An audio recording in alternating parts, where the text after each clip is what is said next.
Hello and welcome to the Giant Slayer European Cup. DoA and Frodan here with you for day 2 of the semifinals. That's right, today we could find out who the two nations going into the grand finals tomorrow are. And I would say, Frodan, that it's probably a race between three nations more than anything right now. Yeah, we have a 3-horse race at the moment with, a very, very big underdog in Spain. But France, Germany, and Portugal look like they're all in it for the running to potentially win. Yeah, that's right. So let's take a look at our format here to see kind of how we got to this point. Basically, we started out with 8 different countries. Each country had 4 players. And over the course of a couple of weeks, we narrowed that down to 4. That was this week. And each day, 2 players from each country play. Yesterday, we had half of the country's players play. Today, we have the other half. Now, after today, we will have enough points to discover who the top 2 teams are after 10 games have been played, 5 yesterday, 5 today. And then we'll have our grand finals tomorrow, which is going to be really interesting because it's going to have just 2 countries. So that means lobbies will be straight up teams. It'll be 4v4 almost. So that's going to create a really crazy dynamic. I can't wait for it.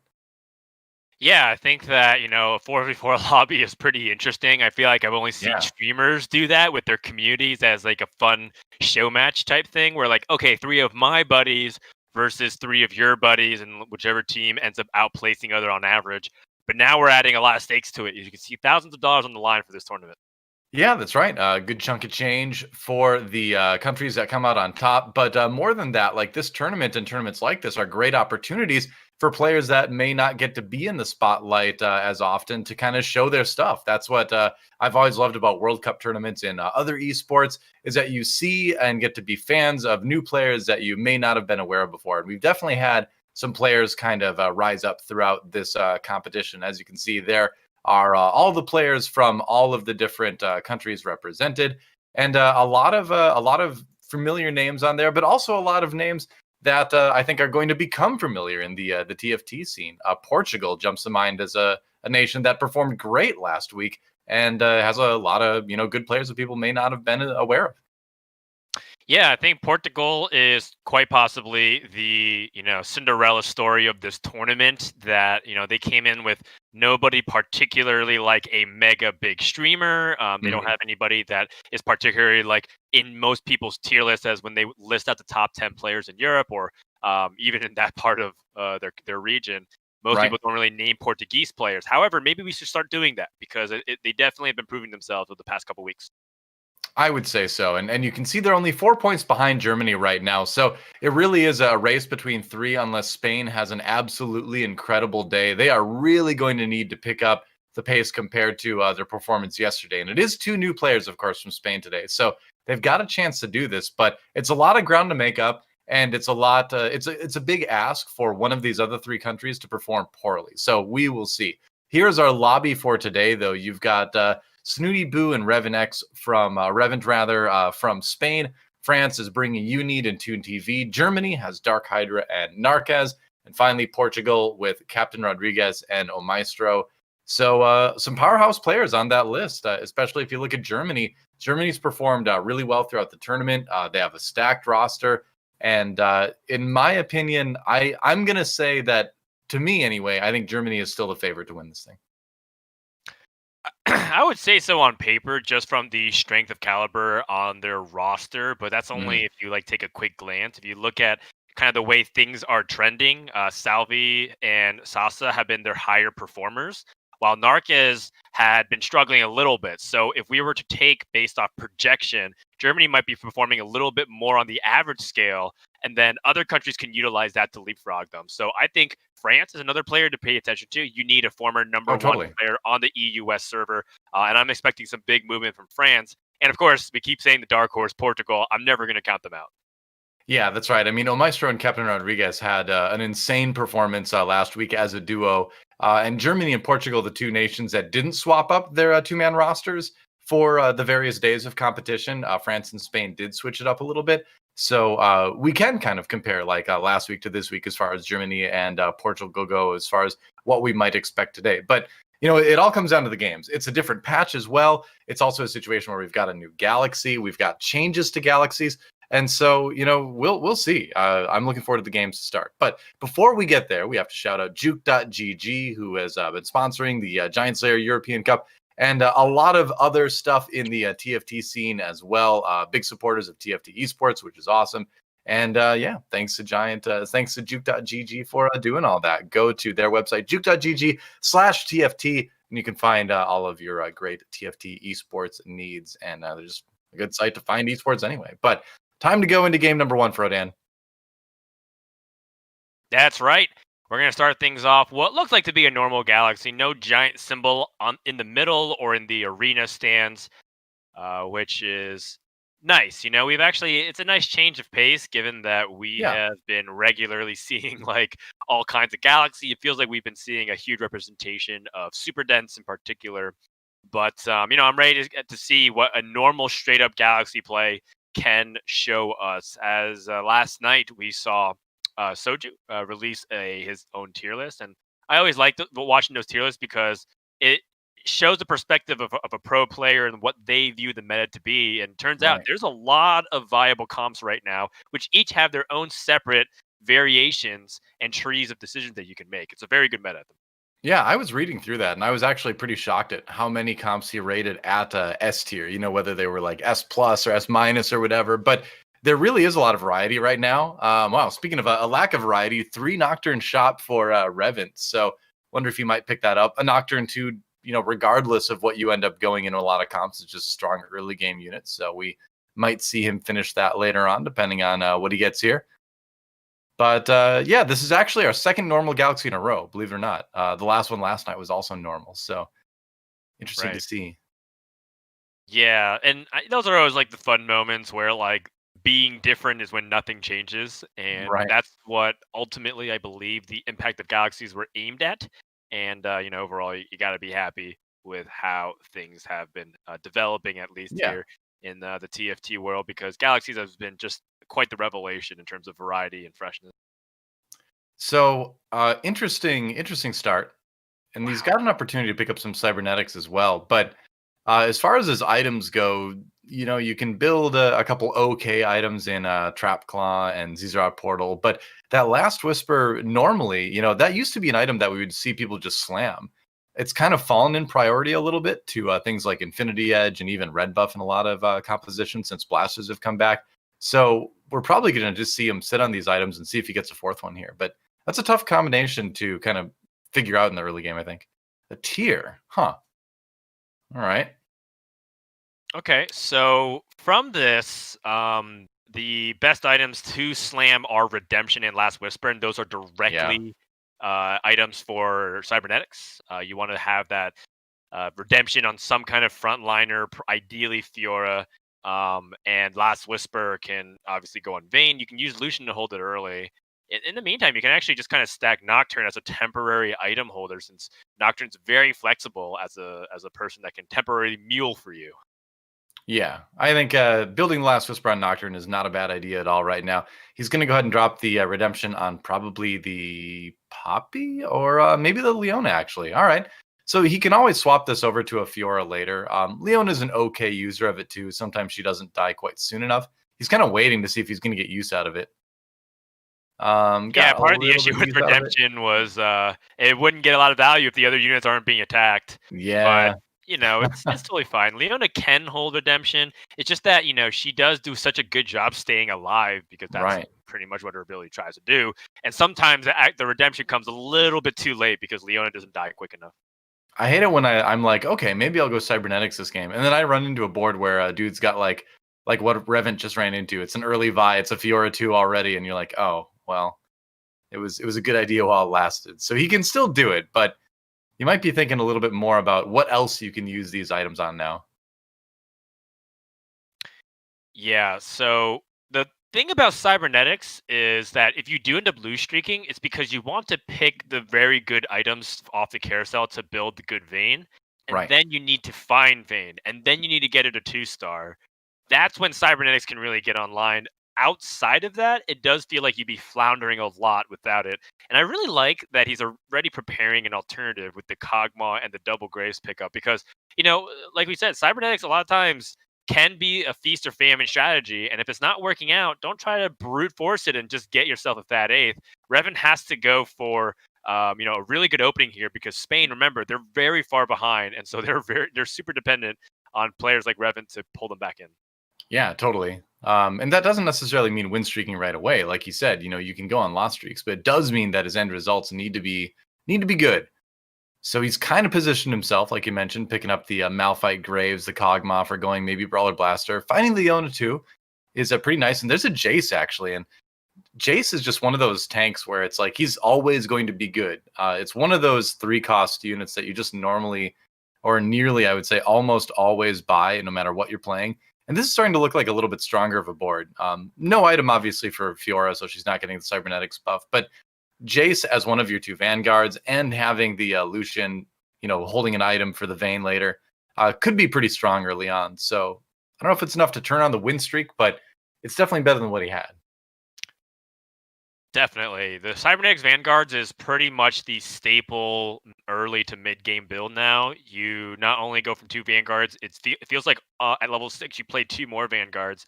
People used to prioritize playing like a Caitlyn or playing like another Blaster to complement Lucian. And it just turns out right now Vanguards are kind of busted. People have kind of caught on to the fact that armor is really hard to deal with when people are trying to rush down a bunch of AD compositions. And if you get 6 Vanguard, it almost feels like Last Whisper is completely nullified at that point. Yeah, it's 6 Vanguard and 4 Vanguard as a transition for Cybernetics is really strong right now. Reven did end up getting himself tied with DarkHydra in HP, so he actually ended up getting a 2nd pick on the carousel. Grabbing another gloves is never a bad decision for a Cybernetics build, but a sword is something that you're definitely going to need as well, so he's going to pick one of those up. So you still get one of the best items for Cybernetics. Yeah, it makes sense to pick up the sword. It is 1 less gold, as opposed to, say, picking up a glove or a bow. And even though glove is a little bit more versatile, you could use it on Shroud and place that early Shroud on somebody. You can use it for Thief's Gloves, and as well as, of course, Infinity Edge. The thing is, though, that you want Lucian to actually be able to carry, and you want to give him damage items. Otherwise, he's just going to be applying armor debuff, and that's it. So you want him to actually be able to hit harder. So that sword is. What would you say the item carousel priority is for Cybernetics? I would go like gloves, sword, bow, and then maybe like chain vest, belt. What do you think? Yeah, that makes a lot of sense to me. I think that early redemption is pretty underrated. It's just that that's the only tier item you kind of want to use, except for maybe Frozen Heart. Right. So I would say that like starting tier and then finding like cyber items still means that you can go cybers. I feel like most people look at tier and say, I'm not going to go cybers because I'd just rather play like a blue buff. But, just keep an open mind, because Cybernetics can use tiers effectively, as long as they're sparing. You don't want to like go overboard. There's no real good like blue buff user, I'd say. Yeah, if you get like a bunch of tiers, then suddenly you're going to need like multiple chain vests as well, because you're probably going to want to build after your 1 redemption like multiple ice. Why am I blanking on the name of it? You know what I'm talking about? Frozen Hearts. Frozen Heart? Yeah. But it looks like we're going to swap over to Captain Rodrigues from Portugal to see what he is building right now. Hey, Cybernetics. It's like I was going to say. It's a popular comp right now. And I know he does really enjoy playing Cybernetics. I did an episode of Galaxy Brain with him the other day that is going to be up on YouTube later. And he talked about how much he likes playing this comp because of how open it is. And he's a player that really kind of pays attention to like the really little stuff each round. Getting just that 1 more gold out of the economy somehow, or getting that tiny little positioning advantage. He likes the particulars. So he's a fun player to watch play as well. Loses that round to Narkez from Germany, but overall doing pretty well HP wise. Yeah, I like that Caitlyn 2 hold in case he found a Vayne. He wanted to have Caitlyn hold the items, swap another Caitlyn 2, and immediately go for another item swap. Right. The downside is that he's got items stacked on Caitlyn and none of his cybers, except for, I believe, a single rod. So that is awkward. A little awkward, to say the least, because when you play cybers and you don't itemize them, you actually have just played 3 units without any synergy. I think it's one of those transitionary things, right? Where it's like, all right, I know this isn't ideal, but I'm just gonna like bear it until I get to the Terra Bursters and then pick up another couple item components, and I should be able to get the synergy online. I feel like I've had to do this once or twice with cybernetics, and it feels terrible. Oh, and there's 6 gold. Feels bad, but if it happens right before a neutral run like this, it's not the worst thing ever. Yeah, and normally I'm a big proponent of keeping Bard, but it's the end of stage 2. You've already sort of committed to the cybernetics, although you have a lot of pivot opportunities through if you still want to play Astro Snipers because you have a rod and a tier. Yeah. But it's like potential pivot. It's still not convincing enough. And I don't think he's weak enough that he has to roll down on 3-2. But if he chooses to do so to find direction, I wouldn't blame him. Just doing some side swapping just to keep his opponents guessing a little bit. It's a little bit awkward as far as the item components he picked up. I guess the tier is good for Fiora because that can become the redemption later. And you can turn the bow on Leona into something like a Zizarot portal or something, because you already have the Last Whisper, so you don't really need another bow unless you're going to build something like Giant Slayer. But you're always going to build the Infinity Edge first, so that's generally not what happens. So making the most of it, runs into ToonTV from France, who has some pretty awesome items on the Jarvan. So looks like possibly Dark Stars, Snipers, that kind of composition starting to take form for ToonTV here. Yeah, early Jarvan is pretty open. You just kind of want to play, like you said, some kind of variant of Dark Stars or Protectors, Yeah. and go for like a fast 8 and kind of build around whatever you want. Really, it's for Toon, the best thing that you can pick up is like a Bard, and then just like start to rack it up. Bard keeps making his way back to Captain Rodrigues, and he also has a Jason job. Kind of a moment to reflect and think about how he wants to engage this. He could totally greed and eco. But when you see 2 other players in the lobby showing cybernetics, one player with an early Irelia, what goes through your head? Should you just stay the course? Should you pivot? Should you start to deviate a little bit? Do you start building the bridge to transition to Astro Snipers? It's hard. I think thinking Astral Snipers is probably a good idea here. But that, by that same token, you do have another player, which I believe that's Omaestro actually with the ID Patata right now. And he's already got the items for Astral Snipers, or Vanguard Mystic, depends on what you want to go for. So that's, yet another player on the similar trajectory to you. So I think Captain Rodrigues is in a tricky situation right now. So I don't know. It'd be your teammate, right? That you're contesting. Yeah, exactly. So, yeah, you don't want to do that. That's quite unfortunate. And I mean, that's probably why we end up seeing players end up having and end up like clustering into the same composition. Or rather, we might see multiple compositions be represented in the same lobby because 2 players are purposely trying not to ally with each other. And so they might pick like 2 out of the top 3 comps. And as a result, you do have some overlap there. Yeah. So able to put in another Vanguard at this point. It's just a second Leona, but it's not bad. Prioritize the economy over picking up the Jace. I thought maybe you pick up the Jace and then have the opportunity to go up to 4 Vanguards a little bit easier. Early mech for Unid actually, and mech is a comp that we've seen coming up quite a bit. Yeah, should be win streaking for a while with this, even if he doesn't have the greatest items yet. He's got the Bramble Vest, which against this cybernetics leaning, fairly AD heavy lobby at the moment should be fairly strong. Yeah, early mech in stage 3 is just hard to kill. Like you just generally don't have enough DPS unless you 2-star your tier 3 carry very early, or if you get like a Kog'Maw 2. Just because they have a lot of stats they have to burn through, and they deal a lot of damage right back in a cleave. And you tend to bunch up a lot in the early game because you want to try to compartmentalize your front line to protect your back line. Right. Well, there's the gloves that Unid would have needed for his QSS, but he's going to be denied that. Gets taken by Captain Rodrigues. And so he's going to get another cloak, I suppose. It's one of those carousels. Half the items, or rather half the champions have the same exact item. Sometimes it's like the spatula. You might see that very often where there's 4 spatulas on the same carousel.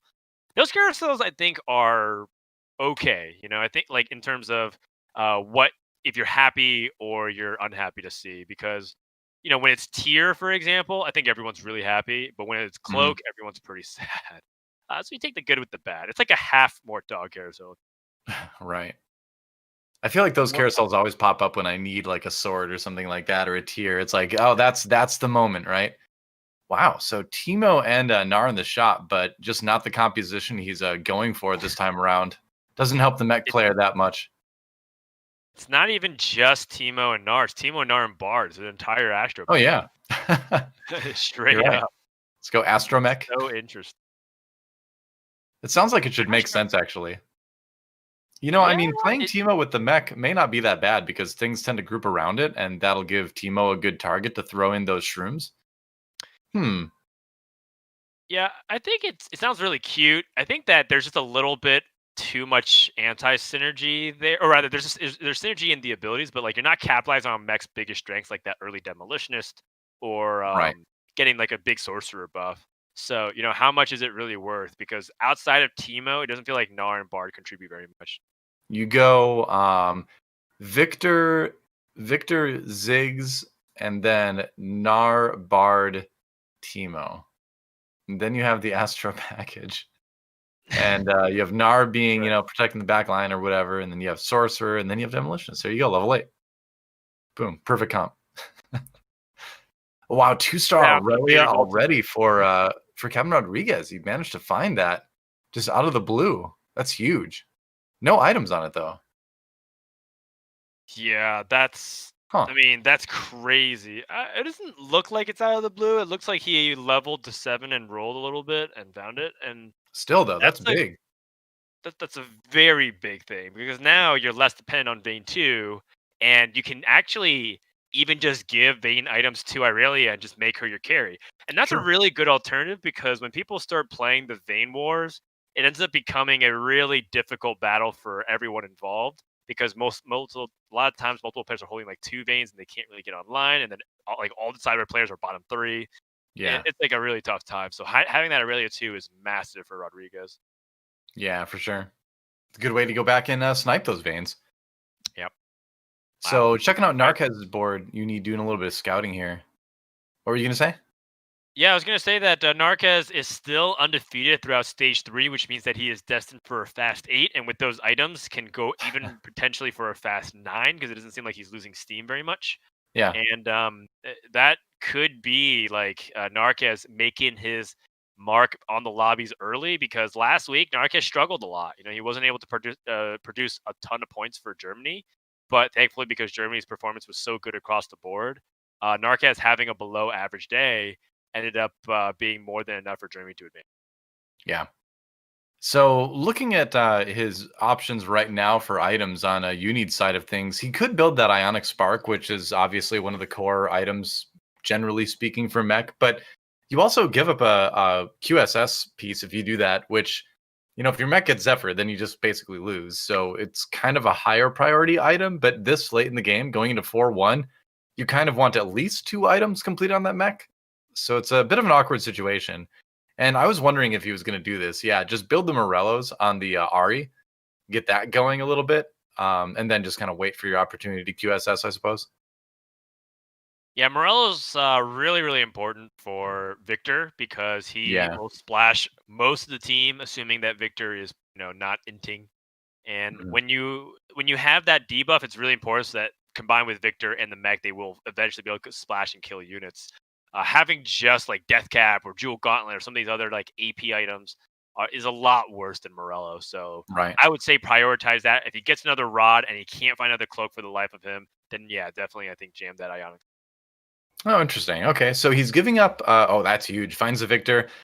Gave up Demolitionist for a moment to put in the Mystic buff instead. Yeah. That is interesting. I personally prioritize Demolitionist pretty highly, but it looks like I think he just wants higher impact units.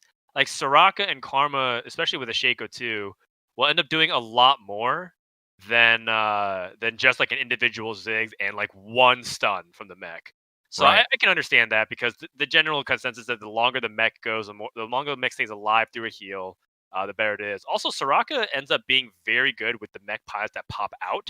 It almost offsets the downside of that mech nerf at the very beginning of the mid-set expansion, where all of them have 1/3 amount of HP. Yeah, it definitely can. Timing wise, it can be a little bit tricky sometimes.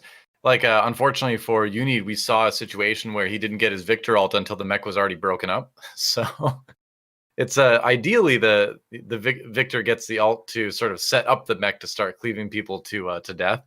So I think he's very close to having a very, very strong board. He just needs things like the QSS, and he needs a few more upgrades. He did get the Annie 2 and the Fizz 2, which is going to help a lot.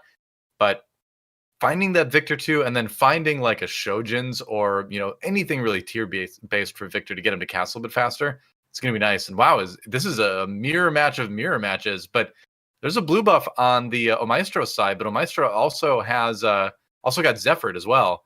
And so I think that Zephyr kind of gave time for Uni to get the win there.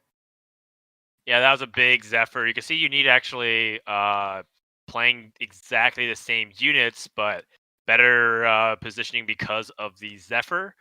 And, he has this extra spatula, which I am curious what he would want to do with it. If he finds Force of Nature, that'd obviously be the best. But I don't know if he would even pick up that spatula versus the guaranteed glove for Quicksilver. He could pick up the spatula theoretically here. I think the QSS is a higher priority, though. Honestly, yeah, but it's tough to say. I mean, all right. What is so good though? Okay, well, this decision was made easier for him because the glove was taken. So yeah, Maestro is in the same exact position, which was I have a cloak on my mech and nothing else, and so it's not like Union had much of a choice. Right. But that is a really interesting decision if you think about it. Mm-hmm. Yeah, it's a tough call for sure. And if he would have had the chance to choose between the two, I really wonder what he would have gone for. Because the glove was grabbed right before he had the chance to choose. But QSS is such a vital item for the mech because you just can't afford to have it crowd controlled and win rounds. But at the same time, being able to get the Demolitionist buff back in, being able to include one extra unit is arguably the strongest upgrade you can get yourself in the game. So it's a tough call. I would love to actually go back and ask him or ask some more prominent mech players what they would choose. It's going to vary every game, but I'd be curious. Yeah, so I think that this extra Demolitionist is a huge change and an upgrade for Need, and now he's over leveled relative to everybody else. And gets an extra unit in, and that's like another unit for to draw the Syndra ult. But I mean, this Shroud ends up being so big, and making it really difficult for the mech to get off. And I think with that is just goes to show you how much more difficult the life is of a player when you have things like Shroud of Stillness. It's just such a good item. Yeah, you get the win, but I mean that was close. It was extremely close. I think it was a Fizz ult from Beyond the Grave that ended up winning it for him, because I don't know if that Annie would have actually been able to survive the fight against the Nico.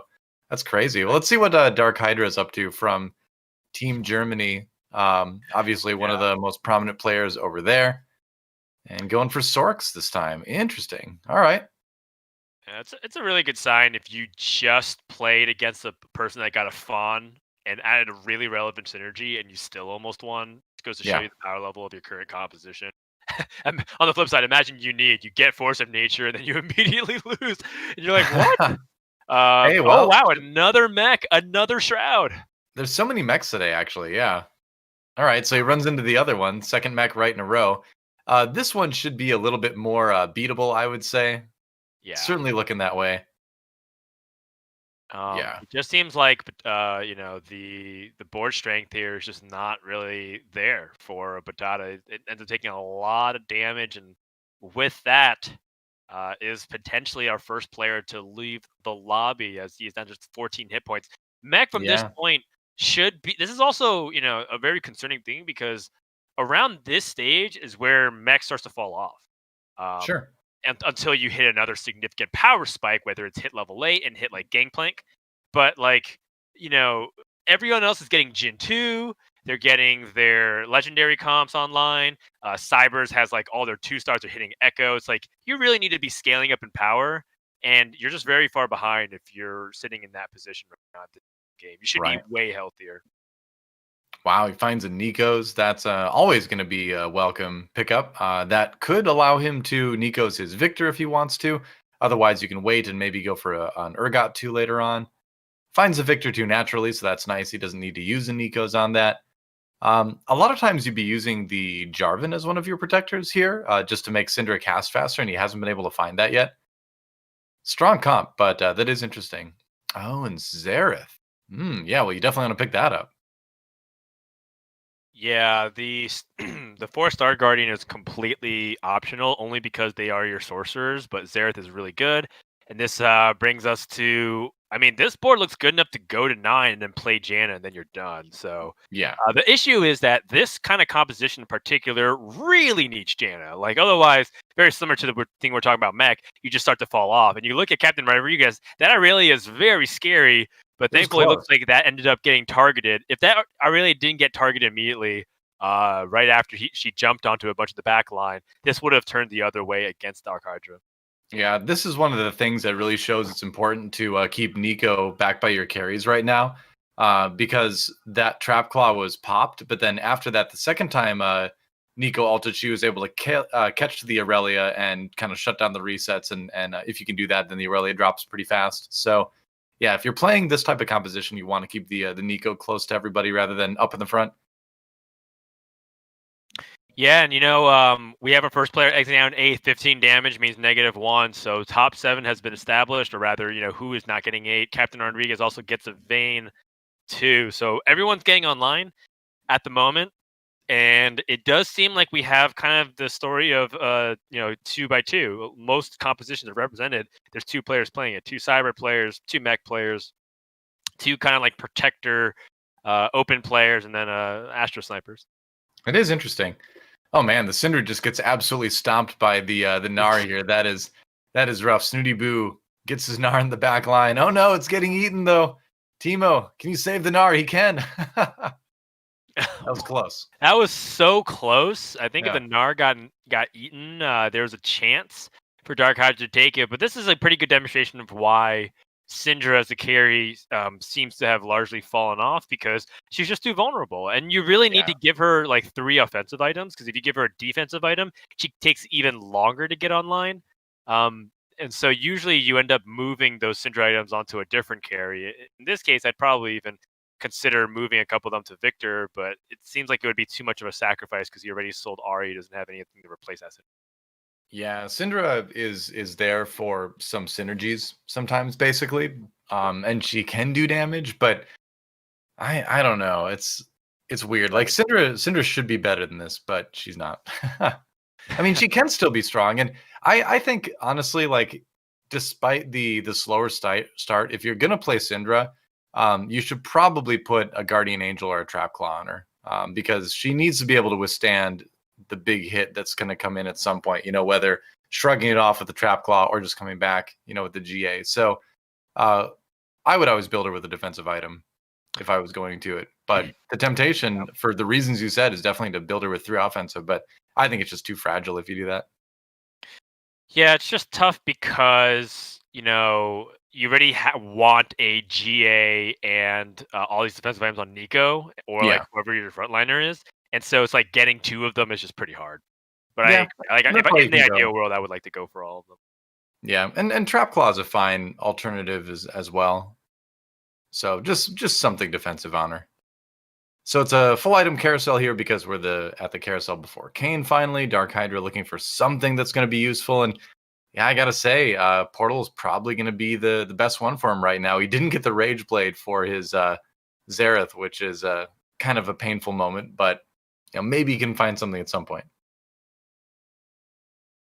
All right. Well, if you look at the other compositions, it does seem like the one of them is online with a Piba-like comp, just being very top end heavy and using Aurelion Soul as your carry, and even as a protector chest. So that is kind of worrisome. But wow, when Urgot 2, maybe that's enough to help keep him relevant into the fights. I think Urgot is actually rising up in relevance largely because of how tanky some of these front lines are when they go like 6 vanguards. Right. And because they stall out fights, you actually can get Urgot to kill sometimes more than 1 unit. And if you get Urgot going, he can even sometimes solo a team. Well, he's totally capable of eating this mech in this situation too. So we'll see what he ends up targeting. gets stunned a little bit. Oh, he ends up going for the Shaco, but that's not bad. Being able to get rid of the Shaco is going to maybe keep your Syndra a little bit safer. No, never mind. Not if the mech walks up and annihilates her. So yeah, it's a little too fragile. It looks like you need also really needed that win as he was down to 9 HP, and every single win is really big because this is a direct fight, Germany versus France. Remember, you can still justify a 5th or 6th if you're taking down a person from another country that you really need to stay ahead of. Sure. We're gonna swap over to ToonTV. One last note on that composition we were watching though. Like, I think if you don't go 6-star Guardian, you're not really giving yourself much of a chance. I think because if you're gonna go less than 6-star Guardian, you also need something to improve the Syndra's attack speed, or she just will simply not cast enough to be a worthy carry, right? And so he didn't have 6-star Guardian, and he also didn't have the Jarvan. So that Syndra was kind of a sitting duck. So I think if I could change anything, it'd be to change it in one of those two ways to make sure Syndra casted more. But moving on with ToonTV now, and he's in a position to maybe take out Unit here if he can win the round. Yeah, I think that overall, this is a pretty likely scenario for Unit to try and just salvage into a top 4, but everyone's so close in HP. If he's out. Unit is out now, look at the rest of the lobby. Everyone else like at 10 HP. This is so close. Yeah, ToonTV actually way on top at 31 HP right now. And a Morello Nomicon from Kane, that is pretty awesome. You could just drop that on the Ezreal, possibly. Maybe put it on the Xerath as well. But I kind of like it on the Ezreal personally. Just to give him a little bit more durability, and he'll, touch a lot of people with it. But yeah, this is looking like a very strong comp from ToonTV. Yeah, and the 4 Darkstar comp, kind of like what we're talking about, just there's a lot of variations from it. Finds a bunch of gold and a Nico's help so he can complete that Xerath. It'll be really powerful when he can get it online. And looks like the roll down here to try to complete some more high impact units. Yep. Finds the Ezreal too, just naturally. That's really, really nice. Oh, there's a Xerath too. Holy cow. So Xerath 2 and Ezreal 2 without needing to use the Nikos. He's got an opportunity to pick up a Janna or a Fizz 2 as well. Yeah, I think you go for the Fizz 2 first, but you have to pick up the Janna, right? That's definitely, I mean, that should be part of this comp at some point, shouldn't it? It's optional. That's kind of what makes this composition really hard, is that it's all optional. Like you wanted to actually find, an ideal carry, which is, like in this case, it's Echo, but he would much rather have it be Aurelion Soul, which is why he's holding on the bench. Xerath without items also doesn't really make Janna as important. You can see that he's still getting a lot done, and that's going to be an elimination here from ToonTV to get revenge for his fallen teammate. Yeah, Narkez and Captain Rodrigues falling in that round. So at this point, we have, I believe, one player from each nation still alive in the top 4. You've got ToonTV from France, Snoodyboo from Spain, Reven from, actually 2 players from Spain, my bad, and DarkHydra from Germany. So Spain, we talked about how they really needed to pick it up today, and 2 players in the top 4 is a good way to start. Yeah, and it does seem like it is 4 different compositions in the top 4. Oof, good micro, except missed the last second Jarvan switch, which is kind of relevant for some of the attack speed. And that Aurelia jumps to the back line and immediately starts taking out those carries. Yeah, that's a dangerous Aurelia. She gets onto the Jhin as well. And if he can pop that GA, keep the Aurelia alive, he's got a chance. Looking at the other boards as well. Ooh, it's not looking good. That's big damage. DarkHydra bites the dust. So Sorcerers are out, Cybernetics, Astro Snipers, and Dark Star Legendary comp. It is it's pretty tight. It's contested to see who can finish for the first place spot, but it does look like it's anybody's game. Although Snoodyboo is on a win streak, so that is probably the number 1 concern I would have. Yeah, it really does seem like it could go either way, but now we have Spain in the top 3, and if they can knock out ToonTV and finish 1 and 2 in this lobby, that is massive. And suddenly, maybe with Germany finishing kind of low in this round as well, maybe Spain does have a real shot to come back. Yeah, and ToonTV can position a little better now, although Oh, he did dodge that Zephyr, which was huge, but now he has to make sure that his backline can be safe versus that Gnar. oh, the Lulu ult. Yeah. There's a lot of Echo is CC hitting that team right now.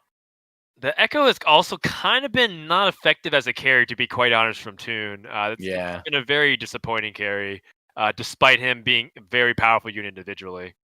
So down to 3 HP as we go into yet another carousel.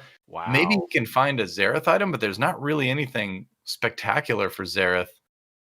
Yeah, just grabs the Bramble Um, Vest. yeah, I was actually kind of tempted to just take a third Aurelion Soul and then maybe justify playing Aurelion Soul over the Echo. You Okay. don't like you have a Morel Nomicon and you have a tier. So that actually doesn't really do anything onto Aurelion Soul, but you probably could have just placed it on Xerath and it would have been totally fine. That being said, I'm totally fine keeping it because you have a Fizz and Fizz Echo is like a really dynamic duo in the late game. So it's completely fine if you want to still run with Echo here. So he naturals the Aurelion Soul 2 anyway. Okay. Um, yeah, so that's good. All right. So he's got pretty much all the 2 stars he's looking for right now. What would you say to, and this was the other thing I'm thinking, what would you say to maybe like swapping the Echo for the Lulu? Pick up Mystic, retain Celestial. Yeah, I would have been open to it. I just really want Morellonomicon onto the Aurelion Soul, but it may not matter because this Irelia is chewing up everybody, stopping Fizz from casting, stopping Oh Echo from wow. casting. This is such a dominant fight here from Reven as he is It's over. crushing everything, and looks like that is it. That is the game. A double Yeah. kill. Reven manages to take first, but more importantly, that's so big for Spain getting to take spots 1 and 2 in the first game. They were way behind everybody else, and that already is going to catch them up quite a bit. That's a huge start, and that makes today exciting. It's only one game, but I think that from the drama standpoint, that's the kind of start you want to see. Yeah, and I want to see that happen like 2 more times because then it becomes really interesting for the point finish because I think that's what's required for them to make it close enough. But yeah, Yeah, a great start for Spain, which was much needed because we knew they were capable of doing so much better than they did yesterday. Yesterday's performance was probably one of the lowest peaks that we've seen out of any country. But today looks like they're back with a vengeance for lobby number 1. it definitely seems that way. As you can see, Reven taking the 10 points for number 1, Snoodyboo with 8 points for number 2. And then you've got ToonTV from France, DarkHydra from Germany, Captain Rodrigues from Portugal. So one from each of the nations taking third, fourth, and fifth, respectively. Overall, Germany doing a little bit better, I suppose, than the other 3 nations besides Spain, claiming both fourth and sixth. It's better than nothing, I suppose. But overall, aside from France's or aside from Spain's big performance, the other nations pretty even as far as the point gain goes with that. Yeah, Spain just jumping up already 18 points to 49, still behind, but within striking distance now, I'd say. Oh, very much so. That's one of those hype generators, right? And Yeah, TFT can be one of those momentum based games where confidence leads you to play a lot better. And on the alternative side, fear can make you play a lot worse, where for people sure. who feel like, oh no, I don't want to like blow my lead here, they end up taking more conservative routes instead of playing like what should be considered optimal. That kind of dynamic might exist as the day progresses. So all of a sudden, a really big moment in this tournament. Maybe Spain can make quite a unprecedented comeback here, which would be awesome. Yeah, that would be crazy. But that kind of also leads you to questions for tomorrow, right? Where tomorrow's going to be the grand finals. If Spain makes it, they're going to need to play with all 4 of their players at once. So those players from Spain we saw yesterday are going to need to step it up, right? AKAWonder and Tanpop suddenly have like a lot of pressure on them to perform, right? Because their teammates came in, saved the day. Now they're in the lobby with them. They gotta play better. And again, that's assuming a whole lot. Like Spain's still got a long way to go before they're gonna, have a chance to qualify. But it's interesting to think about. Yeah, totally. And I think with Spain being there now, like how does that make France and Germany approach differently? And funny enough, right? We saw like exactly what we described, which was everyone pairing off. It Yeah, felt like, there was 2 of each composition being represented in the top 8 and 4 different comps in the top 4, which is, theoretically a really great thing to see. But like, it's also funny because there's more than these 4 comps in the game. So if you do want to end up deviating a strategy, that's totally on the table. We'll see. I think one of the difficult things to sort of gauge right now is like what people are planning on transitioning into, right? Where you've got things like, take the blue buff and Morellas. It's always, I think, the good 2 items to use as an example, where you don't necessarily know what direction somebody is going if they're playing something like an early Sork board with those items, right? So you're thinking like, I don't want to contest them, but I don't really know which way they're going, and that can lead to a lot of those situations here. But game number 2, Star Cluster on board with Snoodyboo. Let's see what he picks up first. All right, Star Cluster, a galaxy that can give you strong direction from the very get-go. You can see 3 people rushing over to his Xayah with a bow. Yeah, No no love shock there. for Alawi with a glove? It's tough. I don't know. I mean, the glove, you'd probably want to move it off Alawi at some point, I suppose, but it's something. Tier with a Nocturne 2 is going to be what Snoodyboo ends up with. I like taking things. I like taking Frontliner with a glove and then just jamming Thief's gloves on Star Cluster. I think it's particularly powerful because then you get to move these gloves to any 2 cost that you get off the Yeah. carousel. And in Star Cluster, I like to play. I like to go against the grain a lot of times. So when people play Loose Streak because they want to pick something off the carousel, I just like to capitalize on the win streak because the idea is that you can get a bigger edge in the field that way, from my perspective.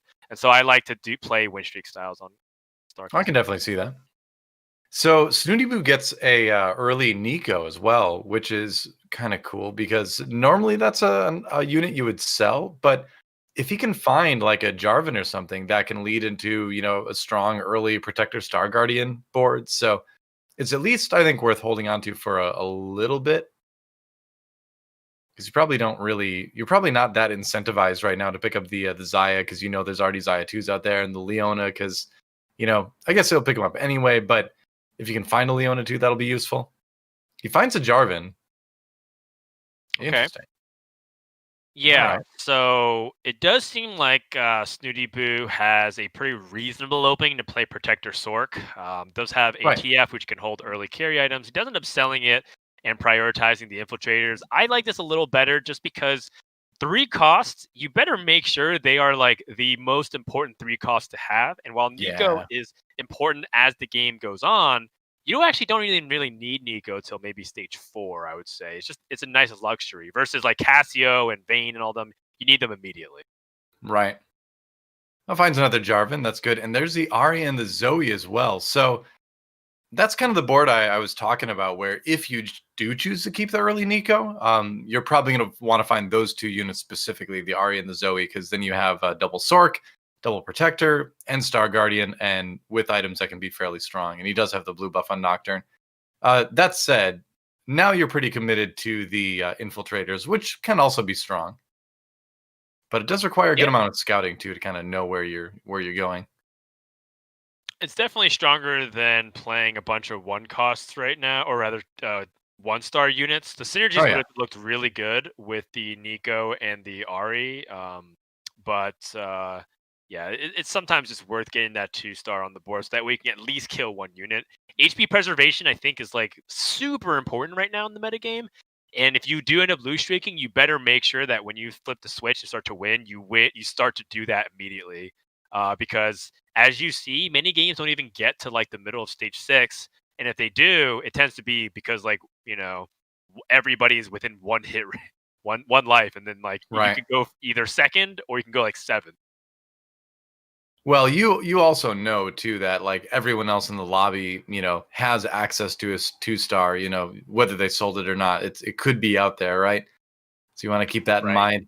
A little bit of a Space Pirate edition. Without items and without any 2-stars, I wouldn't imagine that Graves and that Darius are going to end up doing a whole lot. But I like the enthusiasm. I like the enthusiasm for Space Pirates. I'm always happy to see that.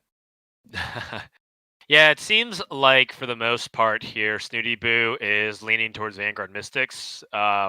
because he's going away from any kind of sorcerer, not really leaning into any kind of rebels early on. And blue buff Right. does translate really well between Vanguard Mystics and Astro Snipers featuring 4 Vanguards. So it seems like a very flexible way to play. And I feel like Snoodyboo also had a success with that previously as well. For sure. Gets a round win there. Looks like he didn't get any extra gold. Otherwise, if he did, he already used it to buy right away. But we'll see. All right, third in the lobby right now as he scouts around a little bit. Okay. Could get a Xayah too. Could pick up a couple Blitzcranks and Shen. Like that is just a great shop. It's just a quality shop overall. Probably not what he's looking for, but just in general quality. There's a lot of other boards that would be very happy to see that. Yeah, so Xayah 2 is clearly better than like a Graves 1. Definitely better than a Darius 1. But I guess in his mind, they don't really get him closer to the goal, which is ultimately EQing up and finding an opportunity to go into Vanguard Mystics or find some like user of blue buff. Right. I think he would. I think a decent alternative would have been to actually sell Nocturne, play Xayah 2, then put the blue buff onto Darius. Now, I'm a big believer that if you play Darius, you really want him to actually hold all those items because another player is doing the same thing. I think we saw another player having a Darius with a death cap. Yeah. Well, that's what I was saying too, is that like it probably won't make that big of a difference. And as soon as I say that, he one-shots 2 people. But Darius generally won't make that big of a difference unless you 2-star and or itemize him. So right. I mean, that was big. 2 gold this early on, and he can even pre-level by selling 2 of these 2-cost units, which he does end up going for it. And now quite a important carousel. This often defines where you're going in the game. Right. Couple interesting options here. You've got a couple 2-star tanks you can look at. You've got the Lucian with the sword, which can also be really strong if you're going for a cybernetics opening. Just like drop a Giant Slayer and IE on him. A lot of good stuff. So Omaestro ends up going with Omaestro ends up going with the Nautilus with the rod. Yeah, I'm looking at Kog'Maw with the vest. That's really powerful as well. 2-star Kog'Maw is probably my favorite 2-cost 2-star unit in the game. Okay. I think that's probably overall the one that I feel like has the biggest impact. RE is like a close second to me. I think RE probably is better statistically, but in terms of my preference, I just like I'm very fond of Kog'Maw because I feel like he's a tier 2 unit that can be played for literally the entire game, and you'd still be able to top 2, top 4. Right. You can see the Portuguese players in a call with each other, which is pretty important in a team composition to be communicating throughout the course of the game. Yeah. Kuzma from yesterday in there as well as Captain Rodrigues. Wow, Narkez has red the Kog'Maw 2 immediately puts red buff and that Infinity Edge, and it's okay if he even just doesn't even holds Kog'Maw late game. These can totally just go onto Jinx late, and that is the power of having an early Kog'Maw, and that is the power of Star Cluster. If you end up losing early, you can sometimes have ridiculously powerful picks like that to start swinging momentum the opposite direction. Yeah, for sure.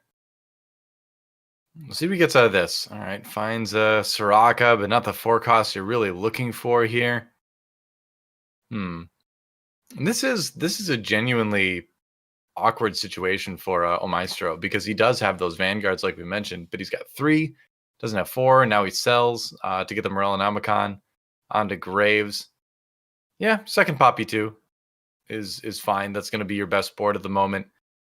But no Graves 2, no blue buff kind of hurts. So it is a bit of an awkward situation for Maestro. Yeah, so Maestro has this big AP heavy composition, and kind of awkwardly, the Darius is a frontliner, so it takes a little bit of aggro, but it ends up being all right because it's working. Much damage. Wow, 3 gold out of that. That is putting Darius to work. I like it. He's got the items to back it up. It's like I said, you need either the Darius 2 or you need items. Preferably both. But if you have to have at least one. Yeah, I would say that was really nice for Maestro now because doesn't have to actually sell out all of his bench to really make that gold. Right. And can even still explore this idea of Poppy 3. This is a really interesting idea, which is like if you do end up playing Poppy, what does that unlock? Or rather, what does that actually make you sacrifice even, right? Because Poppy doesn't really go in a lot of those Vanguard builds unless you're playing 6 Vanguards, and even then, Yeah. you're not really often prioritizing Poppy. I mean, it unlocks Star Guardian, I guess. But it's not going to be that useful yet. You'll probably want to replace that Poppy as soon as you can. Well, it Tear and actually a does belt. unlock Star Guardian for the top end because you will be able to get Soraka in for Mystic, and then you can play a Janna late game. So it does end up becoming kind of relevant, and that gives you like Star Guardian mid game potential. Like you can play maybe like 4 Vanguards, 2 Mystic, 2 Sorcerers. Like that also can potentially do stuff, and then have Star Guardian synergy. So it's just like these kinds of like open-ended possibilities is partially what I think will make or break some of these players in the mid game. Yeah, and honestly, maybe it is better to just go for the Annie or the Ari right now, and use that as your carry rather than the Darius. If you can find another sorcerer and keep her protected. Yeah, I think Maestro is so confident he's going to get another gold here that he's willing to take that risk. It was close. Yeah. Oh man, Darius. Well, he gets one reset, but he Okay. doesn't get the gold out of it. Not yet. Oh no. Oh no, the GG, Nico's Darius. done. Oh wow, that was wildly disappointing. I'd probably even sell the Darius at this point. Yeah, I I think think so. Yep. he's proven his point that he can't really be reliable. And I think I would have strongly preferred having Ari hold those items instead. Even if you don't have the sorcerer buff on her, she's still great with those items early. You know, honestly, maybe Ziggs is the better 1-star carry at this point. You know, you really want to be able to use that space pirate thing. Like if you make 1 gold from the space pirates, then it's worth it, right? But it's just pure agony to see him play this and, you know, not have the Darius 2 yet, despite all the items on there. Going up against ToonTV now. We'll see if Darius gets any resets here. It's tough because Darius is on a 2-star. Alawi doesn't get the reset there. Yep. And looks like he's dead. I think asking for more than that 3 gold round out of 4 champions was really greedy. Yeah. Well, here's another thing to consider too, is that he's got a Jace 1, but generally if you're going to play Darius, you want to have Darius and Jason next to each other, because if Jason is in the front line, even if he's 1-star, he'll generally get 1 ult off, and then he'll soften people up for Darius to finish. So I do think it would be better to put the Jace up in the front rather than the Nautilus, and then use that to help get Darius resets. If you're going to play this combo, you want to kind of play to the strengths of it. But it's over now. I think it's a bit overdue, maybe. He did find the Jhin, so at least that is a unit. And he does have an option to put the Ari in. Yeah, Oh boy. that's like the big complaint is that he doesn't actually have a really good holder of these items. He gives it to Jace. Oh my. Wow, okay. Okay, he's gonna have to remake that Jace or sell it later to give it to Teemo. Or if he ends up playing Cassio, he's still kind of open playing Vanguard Mystics with just as a Jace carry. That's totally fine in this mid game. Just more like thinking about how this game will continue to develop. He's gonna eventually need to consider that. That Jace got so much work done, actually. The 2 Karma Shields that the Jace got throughout the fight really were the linchpin in being able to presumably win this round. He should be able to. But yeah, the second Karma Shield when Jace was like 10 HP, man, and he got 1 more ult out of it, that really saved the day. Huh. Totally. Interesting carousel. Bard 2. A little bit late in the game to be picking up the Bards, but Saint Vicious probably would. Who knows? Yeah, Bard 2 I think is also a really good pickup, even this late into the game. It's just that, you know, Cloak isn't a really good component. It's still kind of the weakest on average. It can make into Zephyr and Ionic Spark. Right. Sometimes you have use for like Rune's Hurricane and Quicksilver, but generally it's very weak. So it's very dissuading to do that. But you know, if I was Maestro and I like needed that cloak, it'd be an instant pick and just replace the other Bard with it, because that Bard will generate like 8 gold for you, which is like massive at this point. Well, yeah, that's the thing is if you're going Vanguard Mystic anyway, why not use a Bard 2 as your second Mystic and then just farm some meeps, while you go through the mid game. But he really needs a Jace to be this carry now. Like, there's no Cassiopeia. It's an awkward. We've said it's an awkward situation a lot, but this really is an awkward situation. I mean, at least you've got a little bit of damage on the Jace, but this is not going to win him a whole lot of rounds going forward, I don't think. Yeah, I'd agree with that. So overall, it does feel like this is a transitionary board, and we'll eventually have to find out like what he ends up finding, and maybe realistically, we just play 6 Vanguards from here because it seems like that's where our strength lies. We want to keep units like Jace alive, maybe, and it's kind of unlikely he finds all those Mystics. Bard denied the third meep during the animation. You hate to see it. So we're going to swap over to DarkHydra now and check back in with Omaestro a little bit later.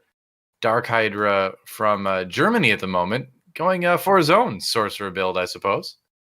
Interesting. This could turn into mech pretty easily. Otherwise, you can also put those items on a Jarvan as well and go Protector Sorcerer. Protector Star Guardians, rather. Yeah, I think Protector Star Guardians is still entirely reasonable to play here. It does seem to me that DarkHydra is just leading straight up to Star Guardian Sorcerers again. Something that he played in the previous lobby. It's just that it's kind of weak. His carries aren't 2 stars. He's got a bunch of 1-cost stuff. I'm actually kind of surprised how much health he has, which maybe goes to show you that sorcerers are still just really powerful individual units, or rather, the synergy is really powerful, and the individual units that can carry still can do really well. Yeah, And, I think wow. I think 1-star Ari is one of the best units in the game, actually. 1-star Ari with blue buff will, if she's positioned correctly, like DarkHydra's doing, will do a lot of damage and generally live for a long time. So you pair that with the Force Orc buff, he does have an early Victor, and he's in pretty good shape.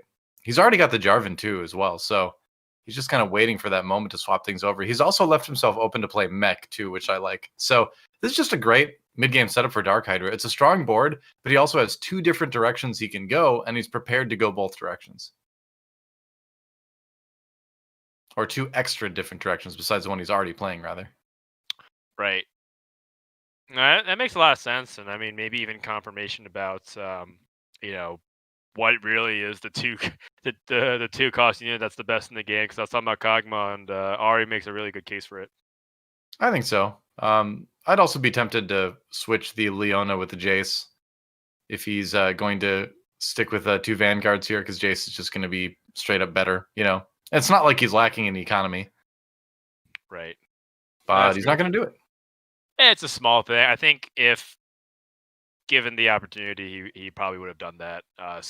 Slight optimization, but whatever. Not a huge deal. In the end, Jace isn't going to be your main damage source. It's really Victor and protecting Victor, and Leona can protect pretty well. Sure, he just helps because with the Force Orc buff, Jace will take such a big chunk out of people that he can be a big part of winning a lot of rounds. I'm not saying it would have definitely helped during that round in particular, but right. It'd be better than the Leona for sure. But either way, wanting to prioritize that gold to go for a fast 8, that's fine as well. Finds the Xin Zhao too, and so that's going to be maybe the signal to swap over now to the Protector package here as far as who your front line is. Yeah, they just do a lot better. Jarvan does a lot more for your composition. Nico's a Star Guardian, so Protectors generally seem to be the better front line because you don't really want Poppy late game. Yeah, Nico's way better because of her AoE. But yeah, DarkHydra, you kind of saw one big weakness of his composition that we didn't really talk about, which is the moment he gets shrouded or an Ezreal. Oh wow! Or he faces 3 3-star units. He's in trouble. And also, 8 Shens and 8 Jarvans on the bench, DoA. He's on the verge of 5 3-star units. Man, Reven, high rolling this quite a bit, but at the same time, like it helps. Like the star cluster helps you build 3 stars a little bit quicker. So he's going for a kind of a traditional shredder build, and yeah, that'll definitely be difficult to handle with pretty much the entire game for DarkHydra. Wukong, another good option to put in. But you're not running the Twisted Fate, so you're not going to get the chrono buff a lot of times.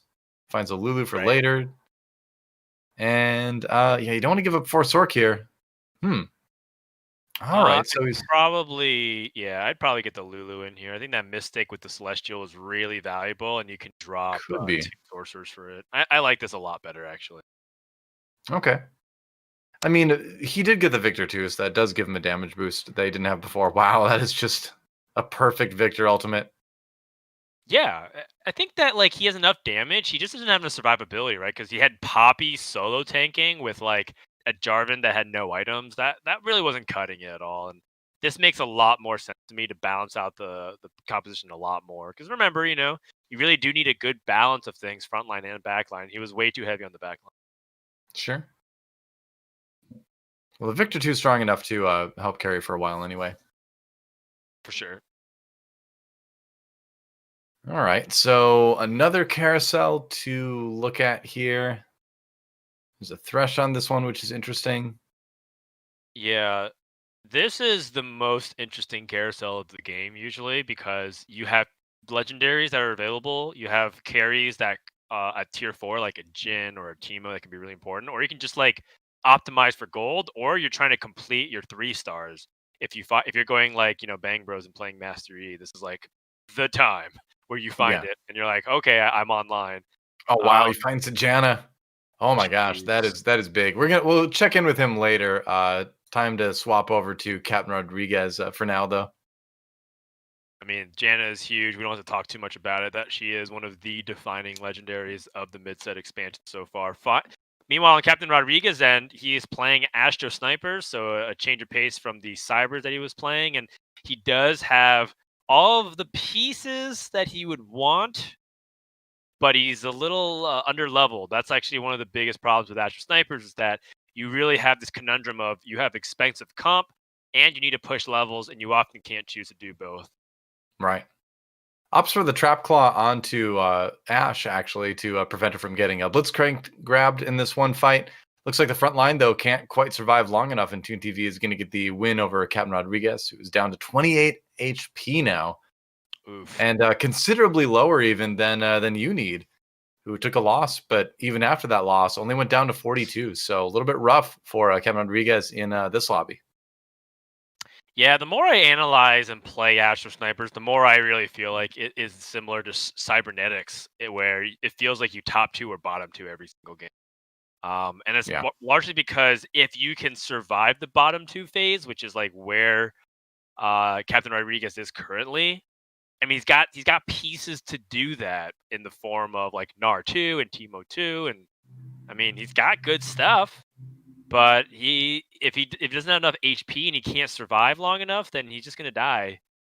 I think I'd really rather see this Caitlyn over the Mordekaiser. I totally understand the need to have more Vanguard and protection, but having the Chrono and the 4th Sniper bonus is also a really big deal. And you just got Gnar too, so it's not like you're lacking on the frontline meatiness if you just slide Gnar there instead. Yeah, I agree with you. But I can also see like the fear, of losing your front line. Maybe after winning a round, that gives you the confidence to put it in. And we'll see what he can do. But I tend to agree. Being able to get Chrono and 4 Sniper out of that is probably a little bit stronger, even though you do sacrifice some meat up in the front line. Yeah, it doesn't mean you have to sell the Mordekaiser. It just means that just for like one battle, because you're basically at this point, sure, 100% of the time going to level 8 at stage 5-1, and Caitlyn's going to be your next unit. It was just more about like what was the best 7th unit in this position. And Mordekaiser's serviceable. He's by no means is he bad unit. It's just more like, could Caitlyn have been better? And I guess it was totally fine. It worked out okay. Yeah, well, Mord is one of the best 2-star 2-cost units, I think. But he's going to struggle a little bit getting to level 8 in a timely manner. Less than 30 gold right now going into 5-1 is not really where you want to be if you want to go for that quicker level. So he'll have to save a little bit for now. I don't think you can. I think you got to go. But you're right. Like 35 gold away from it. Yeah, not finding an early bard. Yeah. I guess he could if he's willing to sell his Mordekaiser, which is not not the way to go, I think. Well, I don't know. maybe. Maybe it is actually, right? Because if he sells the Mord, then he gets to put in, he wouldn't be putting it back in anyway, so you'd have 4 snipers. Right. So you It's would tough. sell the Mord, play the Caitlyn, play another Wukong, and that's totally fine because you're just Yeah. still adding like front line to get in front of stuff. And I think Right. that would have been okay, but I mean, I just don't want to take too much damage here. Captain Rodrigues going up against that 3-star Poppy. It looks like Omaestro Oh, is no. committed to the meme of 3-star Poppy, and it's not dying because there's no Last Whisper. Oh, that's so Oh, rough. His Jhin got stuck on the Poppy. If he would have been able to shoot everything else, he might have been able to get it down to just Poppy versus Jhin. But no, Jhin gets stuck on a Poppy like that, and there's nothing else that's going to be attacked for the rest of the round. It's right. rough. Goes to level 8. This round, like we expected. Ooh, and you really want that Wukong Wow. too, but selling a Jhin is such a hard sacrifice to get for that. It might be I saw worth the it though. Mord. Being at 15 HP, I'd be Yeah. tempted.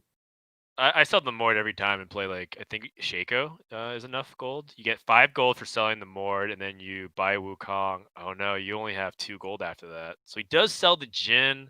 Yeah. Okay. I mean, it is his best board, I guess, for sure. And Just you would that never do Jhin, this if you weren't at 15 HP, right? This is a right? desperation move. Yeah, 100%, 100%. right. If you had more HP, you would always just be patient and take the loss, or hope for the Right. best. And he did win the round. So, that Yeah. he got the win over Reven, which is huge. But yeah, sacrificing not having that Jhin 2 for a little while is rough, but I think maybe he can stabilize a little bit now. We'll see. It's going to need to Yeah, get kind good of crowd. wild that. Yeah, I was just gonna say it's kind of wild that Reven has hit so many 3-stars and he's having such a low impact. The Xayah build, was it just lack of proper itemization in the sense that like he didn't get the good items that he needed? Could be. I didn't actually see the items. I didn't get a good look at all the items when we saw that round. Mhm. Snoodyboo, Protector, or Vanguard Mystic, rather. Pretty good Cassiopeia items, arguably perfect. One of the quote unquote perfect builds. That said, though, Yeah. This composition is pretty much online outside of Jin 2 at this point. And it's still not enough. Cassio's oh, just it's so like close. chewing through all of the front line. Oh boy. Yeah, and Also, that's a round where you wish you would have had the Jin 2. That's for sure. right, we're going to potentially the last carousel for a lot of these players here, and he sees some okay items. He can play like Last Whisper for the Jin. That Lulu is actually kind of important too because it gives him Celestial and he can take out that Mordekaiser. But the thing is, Last Whisper is also like supposed to go on Jin, so you're incentivized to sell that Lulu. Yeah.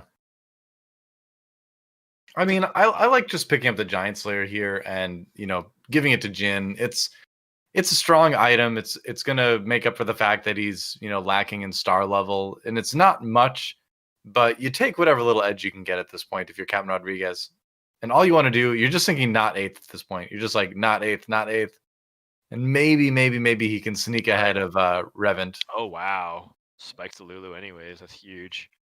Celestial's very big for this comp. Another Jin. So close. Oh jeez. Okay, I mean, I think you go for it. I think you sell the Mordekaiser and roll. It's a really big upgrade if you get Jin 2 at this point. Yeah. Well, it looks like he's not going to give himself the time to do that. Really wants to hold on to the Mord too. Oh, and he's going to put the Giant Slayer onto Teemo. Okay. It is a Teemo too, I Yeah. suppose. Yeah, I mean that makes sense. I really felt like Giant Slayer on Jin 1 would just not be the play. If he wanted to itemize Jin, it made sense to him for pick Last Whisper. And now Oh Teemo, he's my just gosh. all in on the Teemo damage, and he's Wow. just barely able to win against ToonTV, which is That's so huge. close. That was a scary jinx, man. She had a lot of items. It was Right. 2-star. He had just enough damage. It's a big deal. That's a lobby leader. Maybe he stabilized Yeah. at this point. Anything's Oh, possible. Xerath and Janna in the same shop. How about that? Not really what you want to see maybe with this board, but right. memorable. I mean, he has all the units that he needs, right? Like Astro Sniper needs to go to 9 and play Karma. Then you have Darkstar and Mystic, and the synergies are complete. And it's like that's the on paper best version of the comp. But Astro Sniper's stuck at 8, protecting 6 remaining hit points. This is also a really common occurrence that happens, and it's largely because, I mean, 1, it looks like it's contested, and 2, he didn't even have the right items that he needed outside of blue buff. Yep. Oh man, Gnar actually got the ultimate off. I was so worried. It was super low, but it may not matter though. Shaco slowed down. Oh, but Teemo taken out by the Jhin. And so this is the end of the road for Captain Rodrigues. Unid gets the kill. Captain Rodrigues out in 8th. Snoodyboo, just 2 HP separate the two, and he's out in 7th right now. So our first 2 players exit.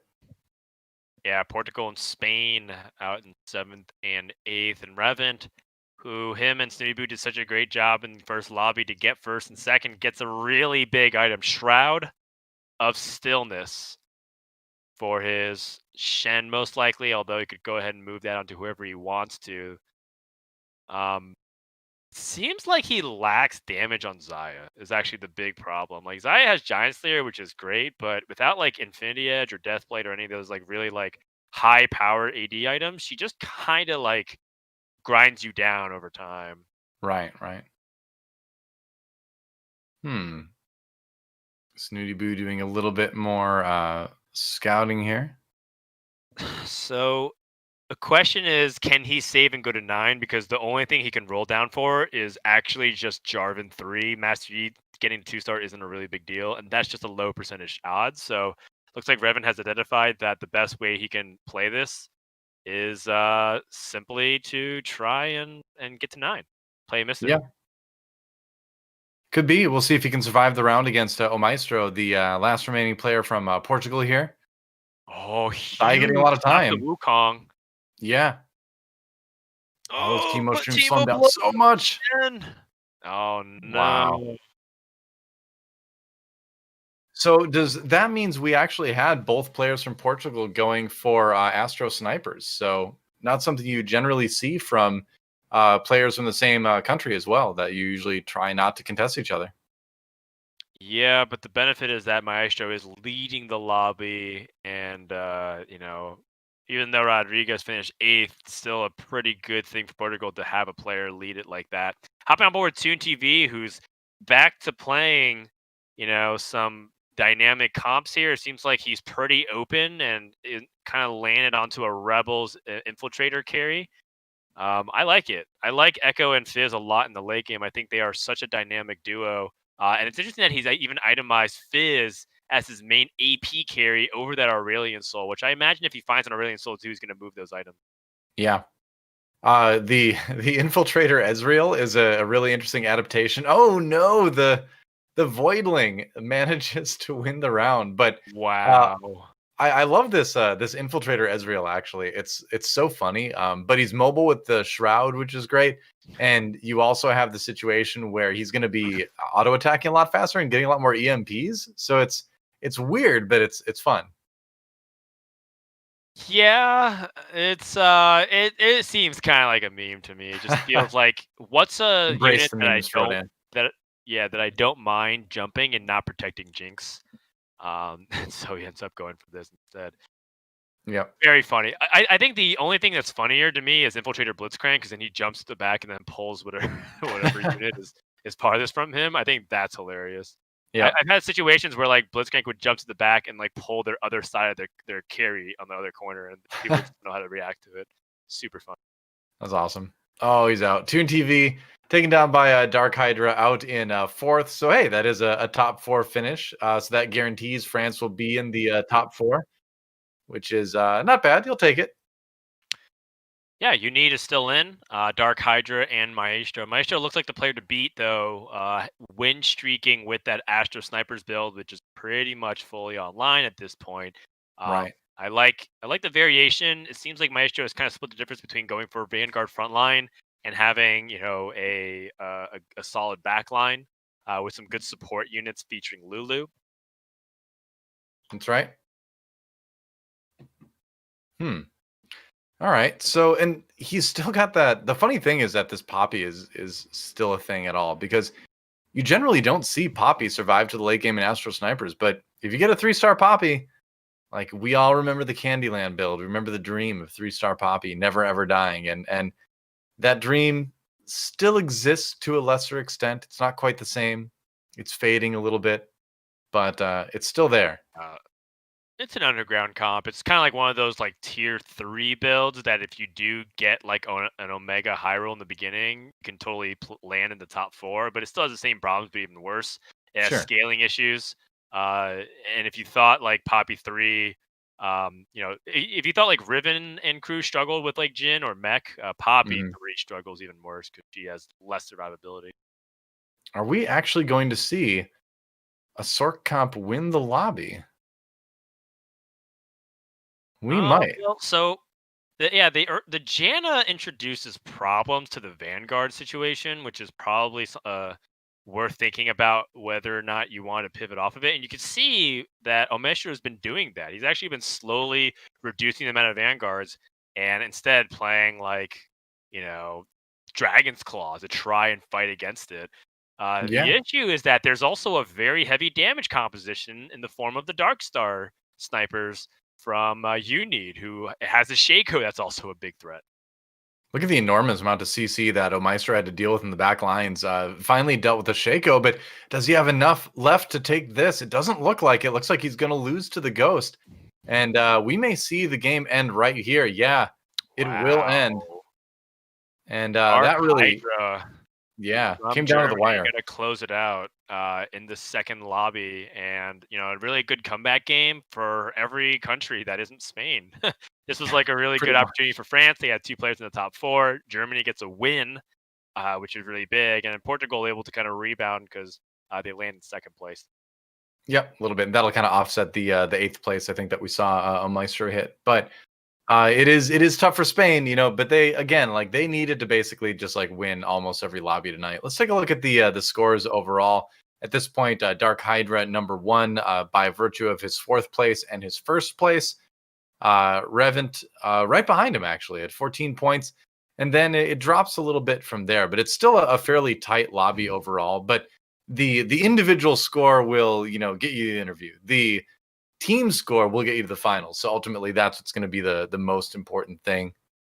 So I'm curious to see where the national scores are kind of shaking out right now. Looks like France in the lead still, but only by 4 points. Germany right there.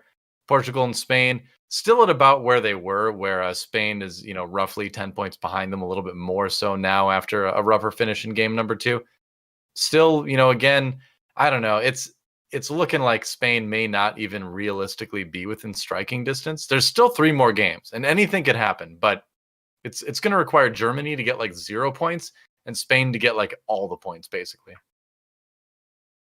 Yeah, that's right. So France and Germany, the race is getting even tighter, and Portugal is starting to lag a little bit farther behind while Spain is kind of catching up. And these are like the small incentives that you can kind of play for, right? You have opportunity to maybe leapfrog and get like a 5th place, or there's only 14. You can get like a 3rd place instead of a 4th place, and that's kind of what makes this tournament pretty like exciting even to the very end, because some players are still trying to improve their standing even if they don't feel like they can get 1st place.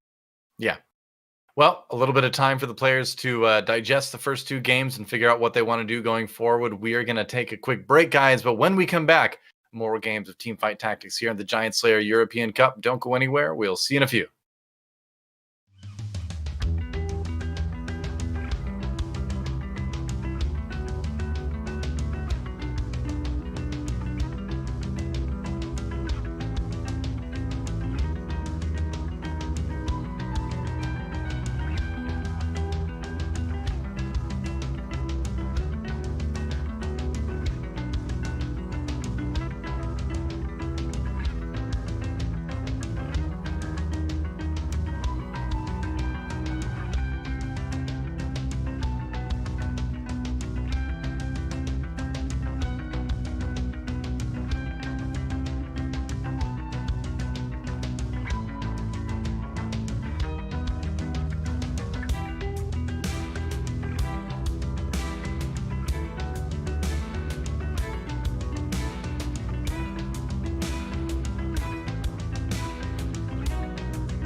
Welcome back to Giant Slayer European Cup. DoA and Frodan here. 2 games down, 3 to go in our second day of the semifinals to decide which 2 nations move on to the grand finals tomorrow.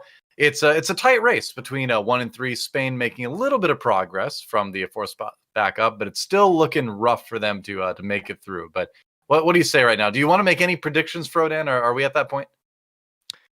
I think that Germany and France are going to continue to pull away from the pack just a little bit, and I think that Spain will close the gap against Portugal right now. Only just because of the way things have been trending. Like the French players look really solid, the German players look really solid as well, and they've been kind of like keeping up that pace. And Portugal seems a little bit like inconsistent. Some games, like one player's doing really well, and other players kind of struggling in Yeah. bottom two, and that's not really what's going to help you win and advance to the final. So, if Portugal's going to change our minds, they're going to need to start doing it right now. Right. They need 3 consistent games of like top 4 results for the most part, and that's going to be tough because we've seen such great variations in terms of finishes in the lobby right now. And again, it's such an open meta too. It's a very skillful meta, I think, right now, and that it requires a lot of extra attention to pay to what the other boards in the lobby are, a little bit more than before. But we'll see. Should be moving into game number 3 fairly soon. We also haven't seen that many like crazy galaxies right now. Some of the really kind of like changing ones. And I'm looking, and we haven't had a single one of the new Plunder Planet yet, which I would love to see more games on, because I think we had like one in the C9 tournament, and that's it so far. So I really personally want to see a lot more tournament games on that. Yeah, I would say that Plunder Planet is still kind of a galaxy that I'm learning and exploring. Like, I'm trying a bunch of different play styles on it, and some of the times it works in one lobby, and the other time it really doesn't. And I feel like I'm playing the exact same variables. And I think it just maybe it's hard for me to understand how to exactly snowball a lead, because people are saying like, "Oh, Plunder Plan is pretty straightforward. Play best board, snowball your victory, level aggressively, and then like play out your best comp." And I feel like I do that, but then it kind of leads me into situations where I'm cornered, and I feel like even though I'm trying to play my best board, it's not really working out. So Sure. I am curious to see like how Plunder Planet continues to develop, and in terms of the micro strategies. Maybe it's the comps that I'm picking. Not sure. It just seems really important to make sure that whatever board you play in Plunder Planet, you just have a board that can kill at least one champion, just to get that extra 1 gold per round. But we didn't get it for this particular one. We have a treasure trove instead, which does give you access to a lot of extra stuff. This time it is generally a lot of extra gold, but also a lot of extra items. So this is a fun one. I enjoy watching a treasure trove galaxies. So it'll be cool to see what everybody puts together. Starting out with DarkHydra here, our winner of game number 2. Yeah, DarkHydra is a player that, performed really well, even came up onto the interview winner circle for this tournament last week. And we saw DarkHydra also be ranked by many other players to be one of the best players in the world, not Right. necessarily even in Europe or EU West. And I think it largely has to do with the fact that DarkHydra is extremely fearsome as a player in mid to late game scenarios. He just understands positioning really well, and like is able to utilize both the macro and micro perspective excellently in order to put together a good game plan. DarkHydra's probably biggest weakness as a player is that his motivation probably wanes, as do many pro gamers, which is very talented, but sometimes he's not nearly as practiced, because last week, as he described, he was practicing more for Twitch Rival. Yeah, exactly. Yep. You kind of get pulled in a couple different directions sometimes. Um, but still pretty decent performance today. He's got the components for an ionic spark, and that's nice to at least know you have access to one of the most slammable items in the game. But he's still waiting to see what other stuff he gets, and no item components this time. A lot of gold, a lot of ability to pick up some stuff. Finds a 2-star TF, which is an okay early board to play. Used to be a big item carry, but TF has kind of fallen off a little bit. He certainly has fallen off a little bit. However, I still think he's a good item holder. If you have like early blue buff, if you have an early Shojin and Royal Nomicon, I think he's still reasonable holder of it, and even possibly like good if you end up wanting to stay in that tree. Yeah, for sure. Waiting to see what he gets out of Kane. A couple more gray orbs. Sells a Fiora for the other rod. Okay, and it's a chain vest. Interesting. So Okay. you've got a couple different ways you can go here. Right away, the protectors jump out. Yeah, and that's what he's going to go ahead and put it in. He's got a couple Jarvans on the bench as well. Playing very wide. Yeah, so in Treasure Trove, there's two things that you usually do in the very beginning, which is level or you eco. Yeah. You see DarkHydra has chosen neither at the moment, and I really would like to probably see a level. Okay, so he ends up just kind of playing pretty open. Is he going to jam an Ionic Spark? Is Yeah, I think that's so the best item you could build right now, it seems like.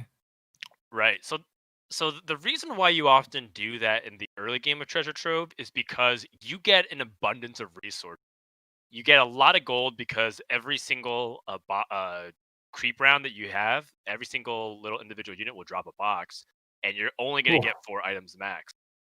That was Nice about as avoidance close as it can tool. get. Yeah. Yeah. The rod triumphs. Right. Needlessly And large so rod bringing through. Yep. and so you really want to focus on getting that interest gold early. A lot of times people actually sell aggressively to hit the interest gold before stage 2. And that way they start to roll into the Krug round with 50 gold guaranteed. Right. And it doesn't really matter if you even power level.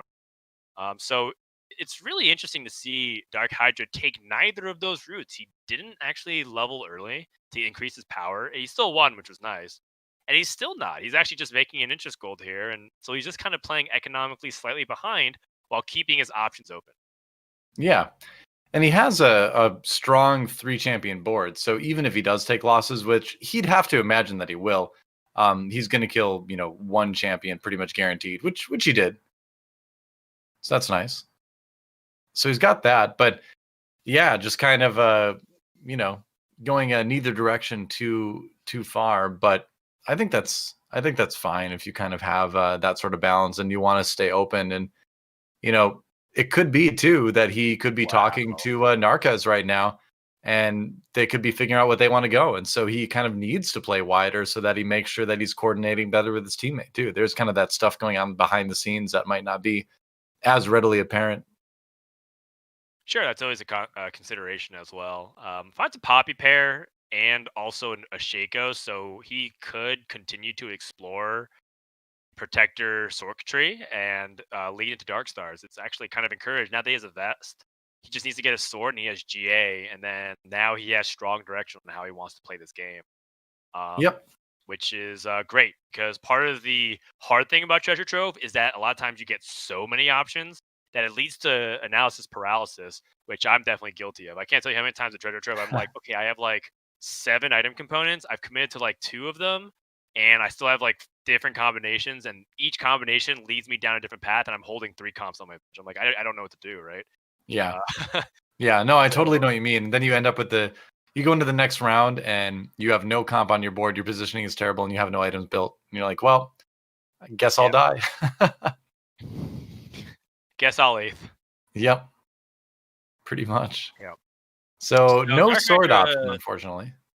yeah, it doesn't have a sword option. He has an open rod. I guess he could just grab another vest to just simply go for a bramble vest. Picks up a tier to keep his options even more open, which I guess you love to see it. I always feel like taking 1 cost up has to either be like exactly the component you want or exactly the champion you want Sure. because it's so expensive to do that and not get that extra 2 gold early to ramp yourself up.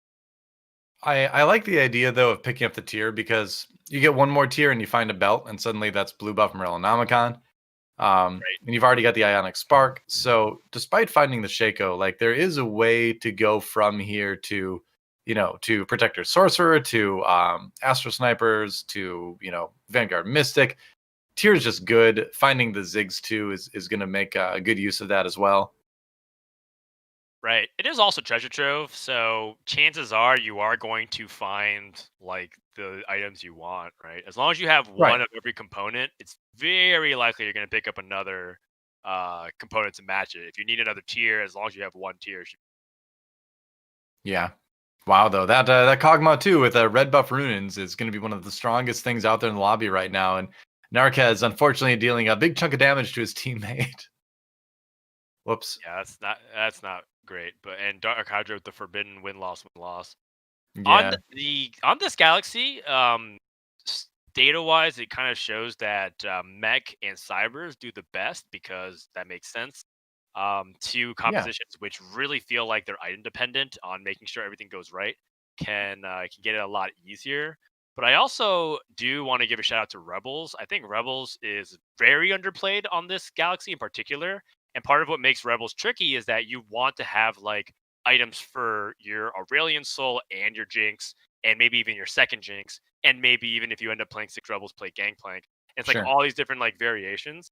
And I feel like on Treasure Trove, that composition tends to do a lot better as well. So people who have that blaster tree open right now, I want to see if they lean. No, I think that's a really great point, actually, just because, like you said, you're never going to find an item that you can't use in Rebels because it contains champions that come from like every aspect of the game, right? As far as what makes it good, whether it's tanky, whether it's AP, whether it's AD. So Right. it is good. Oh, Snoodyboo it's not on sure. board with him from Spain. Vanguard Battlecast. So one of those players that you were talking about, maybe there's a chance to, well, maybe not a big chance to go Rebels here, but if you would have had different Battlecasts, maybe you could. Yeah, it looks like a Vanguard Mystic to me. Yeah, Kind of interesting that he jammed Death Cap on the Casio too. I guess he just really wanted. He's playing Snake 2, and he's on a perfect losing streak. Snake 2 with a Death Cap and Vanguards early. It's actually kind of surprising to see how poorly he did. Like I also sure. expected that if he's on a perfect losing streak, that he'd actually have more HP than this. But it looks like he lost hard every fight. Well, it's that So super that's a weak front pretty line, I think. That's really yeah, it's a hurting him really a bit interesting there. data point. I would Yeah, expect it to do better because if you had like Vayne, like alternatively, let's look at other comps. If you have Shaco 2 or Vayne 2, you're usually not losing that badly. If anything, you're probably winning. So that's yeah. definitely something to consider. Well, a lot of things to consider with the items that have dropped. Ionic Spark a possibility for him too, but he also has things like Thieves Gloves, Infinity Edge, Bloodthirster. There's a lot of stuff you can build out of this. Yeah, and hence Treasure Trove in a nutshell. It's really fun to play for many players because they love those options. I like these scopes a lot. I think it's I come from the school of hard socks, and that I believe that mismatch socks says is Uh-huh. really smart, and he believes that Thieves Gloves is the best item in the game, and I agree. Yeah, I mean, it's gonna generally give you the most bang for your buck per round. And it's easy to get subpar items with it, but it's hard to get terrible items with it if you put it on the right champion. That's the thing. You need to know what champions do best with Thieves Gloves, whether it's like an Aurelia or a Lucian or something like that. Some champion that can use a lot of the different stats that you can get off the items. DarkHydra going to drop around here, or Snoodyboo rather going to drop around here to DarkHydra, but still looking okay. Oh wow, and Yeah, there's the Jinx. All right, so maybe if you would have seen the Jinx when he had all those items sitting around, things would have been different. But it's he's committed, right? It's too late to pivot now. Pivot that much anyway.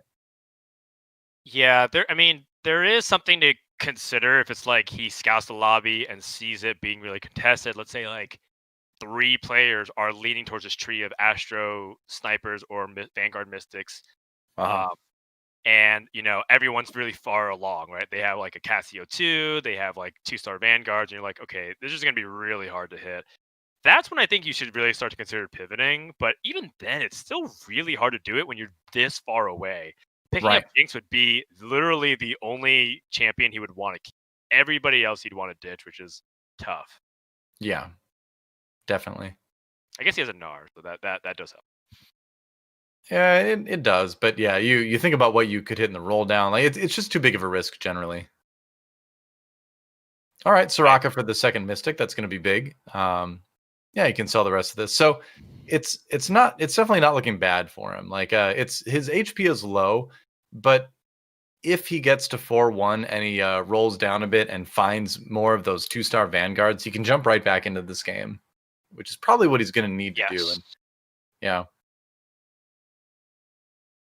I would say that there's two things really big right now that Snoodyboo needs before he can turn.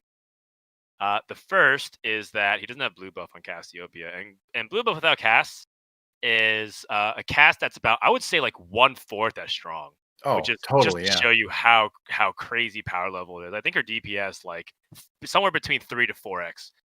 Yeah. Um, and then the second thing is exactly what you said, just a lack of like meaningful frontline because she's got a bunch of 1-star. It ends up being okay on compositions that are also 1-star, but when you start to hit 2-star carries that can take it out, you start to struggle.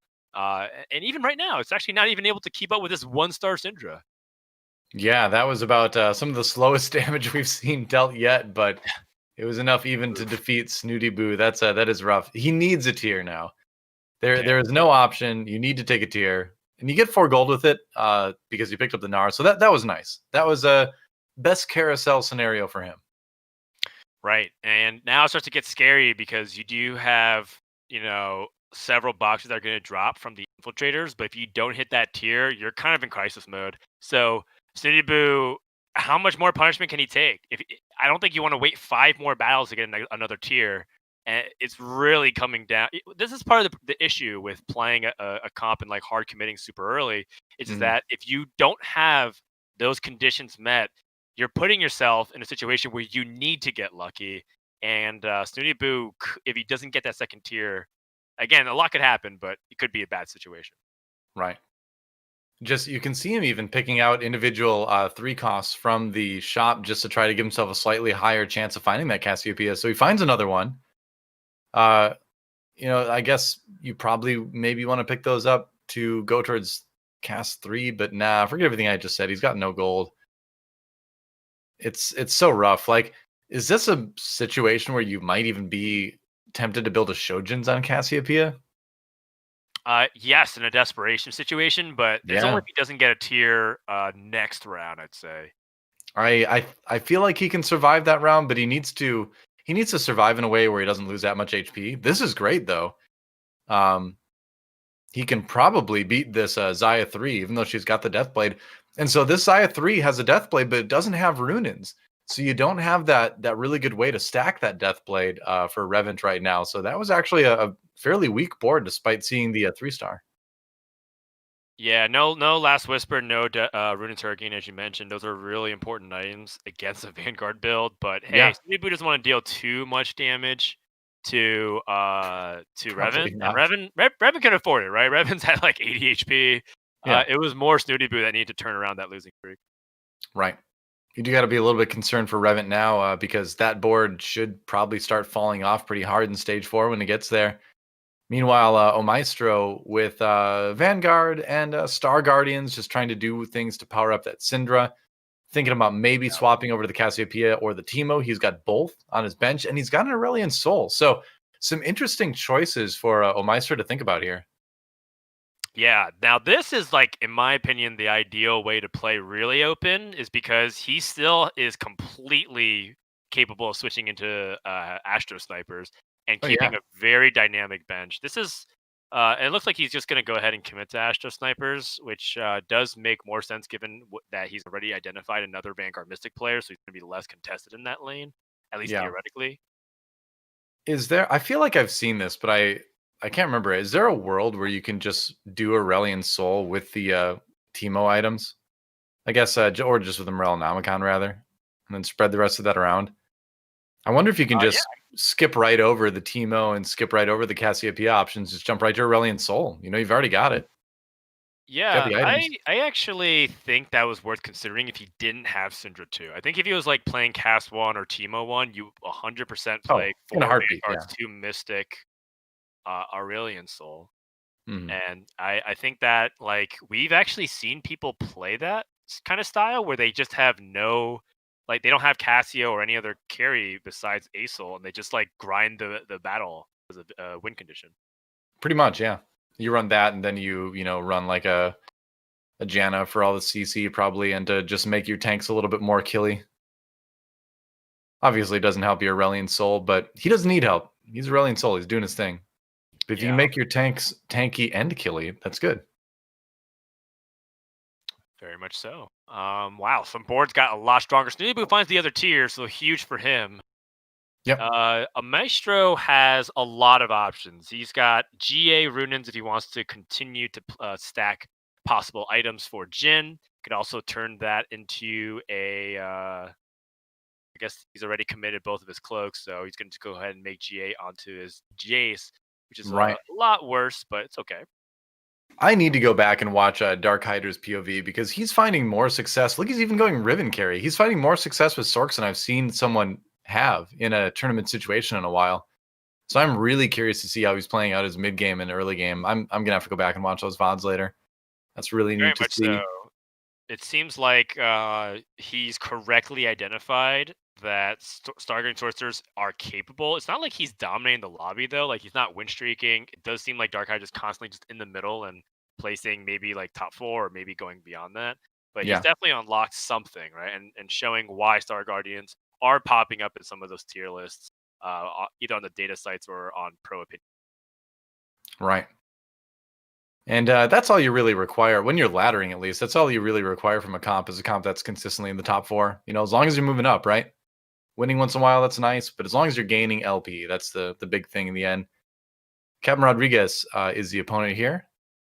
And that Gnar is going to be a little bit too much. Oh, that was so close. The Teemo. Oh my God. I didn't even see the Teemo there. It was so tiny. But threw one more mushroom and won the Yeah, day. the Amazing. Syndra still, yeah, Syndra actually came up pretty clutch in that fight. She got to cast like 3 times, I think, and was able to wipe some really important carries. So it does seem like Syndra carry still has some legs, even in stage 4. I was kind of worried it would drop off significantly. Hmm. It usually does. But he also does have good items on it. The blue buff is really nice. Nomicon is kind of, you know, meh because you're supposed to be one-shotting people with Cinder anyway, so the Morello debuff doesn't really make a big difference. But it is a needlessly large rod, so it does make you hit harder, if nothing else. So Harder. I like Yeah, it. for sure. Yeah, and I think that if you're in Maestro's position, he's kind of stuck between like how he wants to make this transition because he's seeing other people get Teemo on, seeing other people Mhm. get the Jins online, and this is tricky. Like Snoodyboo is actually playing Vanguard, playing Vanguard Mystics, but also has that Jin as a sniper to add damage in the back, and that's also another variation that you can hybridize, and it's totally valid. Oh, that was close. Omaestro did get the win. You know, I should reevaluate Morello's on Cinder actually, because if you think about it, when she kills someone, generally there's an extra orb or two that now goes to someone else, and so she will be putting Morello's on someone that will be debuffed by it for a while until she can cast again. So maybe it's actually not as bad as I thought. It's still probably not ideal, but it's probably not as unideal as I first thought, given that the way her orbs work now. Basically, that means I think it's okay, is what it boils down to. Yeah, it's an AP item. It's not Yeah. particularly amazing, but it's there's a lot worse items that you can place on her for sure. I I've think like if you stack yeah. 2 AP or 2 damage items, in this case it's Giant Slayer and the Morel Nomicon, solely. I'll upgrade it from, like, C tier to B tier, basically. We're gonna go and, check out what, Unid is working on. Unid from France, trying to keep his team in the top 2, but he is currently the bottom 8 of this lobby, 31 HP, so dire straits for him as, yet another Astro Snipers build tries to come online. Yeah, he does have better fundamentals for it because he has Teemo with like basically the best items that you could ask for. He's got Jin with basically the best items that you can ask for, and he's holding like 2 Nars on his bench, like just 2 more Jins and a Gnar, and the path to the promised lands be open, but it is at the expense of his HP, partially because he doesn't have a reliable front line as he'd like. Right. Yeah, just the Gnar 2, or just the Gnar 1 rather with Bramble Vest. And Nautilus 2 is not going to be very tanky. And the Blitzcrank, Right. which, is something. And the Blitzcrank is important because it sets up a better initial Teemo Shroom. But yeah, I think you're right. I think it's going to be too many units getting to the back line too fast for Teemo to really be effective. Yeah, Wukong 2 is such a big upgrade because of his survivability jumps up, which means that you will CC the whole team. Right. when you get Wukong too. And right now his front line is like basically Nautilus and sometimes Gnar. And like the Blitzcrank isn't particularly powerful either Whoa. because he'd much rather have the Celestials. And look at that Gnarl that pulls the Teemo really far up into the middle of the map. Yeah, that's pretty disastrous. Also because it made Teemo turn and throw shrooms at just Gnar, who had like no health left. So that was an entire like Teemo shroom group that didn't go to the bulk of the enemy team. Right. So just a lot of positioning things too that are making it hard for this Teemo to work. So another Wukong. And Okay, you're kind of there's committed to rolling down to 0 at 5-1 now just to survive, you know? Yeah, another thing worth considering was, was Karma better than the Blitzcrank for a little bit? Maybe, maybe not, but either way, this is dire straits here for Unid because he basically is at 1 life at this point. Can survive if he takes a minor loss, but he's going to need to come up big here with these Raptors. Right. What does he get? Okay, so QSS, Rageblade, Deathcap. Got a bunch of different options here. Yeah, just gonna go ahead and put the last Whisper onto Jin. Now the roll down. He needs to find 2 stars. 2-star Wukong is big, but he needs more. 2-star Gnar. Oh, there we go. Okay. All right. And 2 Lulus, which is huge. I actually would probably favor Lulu over the Karma at this point. I know the Darkstar might feel big, but Celestial is like even more important. I Especially agree. when you have Teemo with these big items Yeah. on him. But looks like he's gonna favor it otherwise. Last minute swap. Last minute switch. I like it. Yep, I think that's important. Just deciding to drop the rod on Nautilus is okay as well, just to give that damage a little bit more boost. And now you see what a much better front line is doing. That Teemo had a lot more shrooms there, and gets to get the win against Omaestro. All right, that works.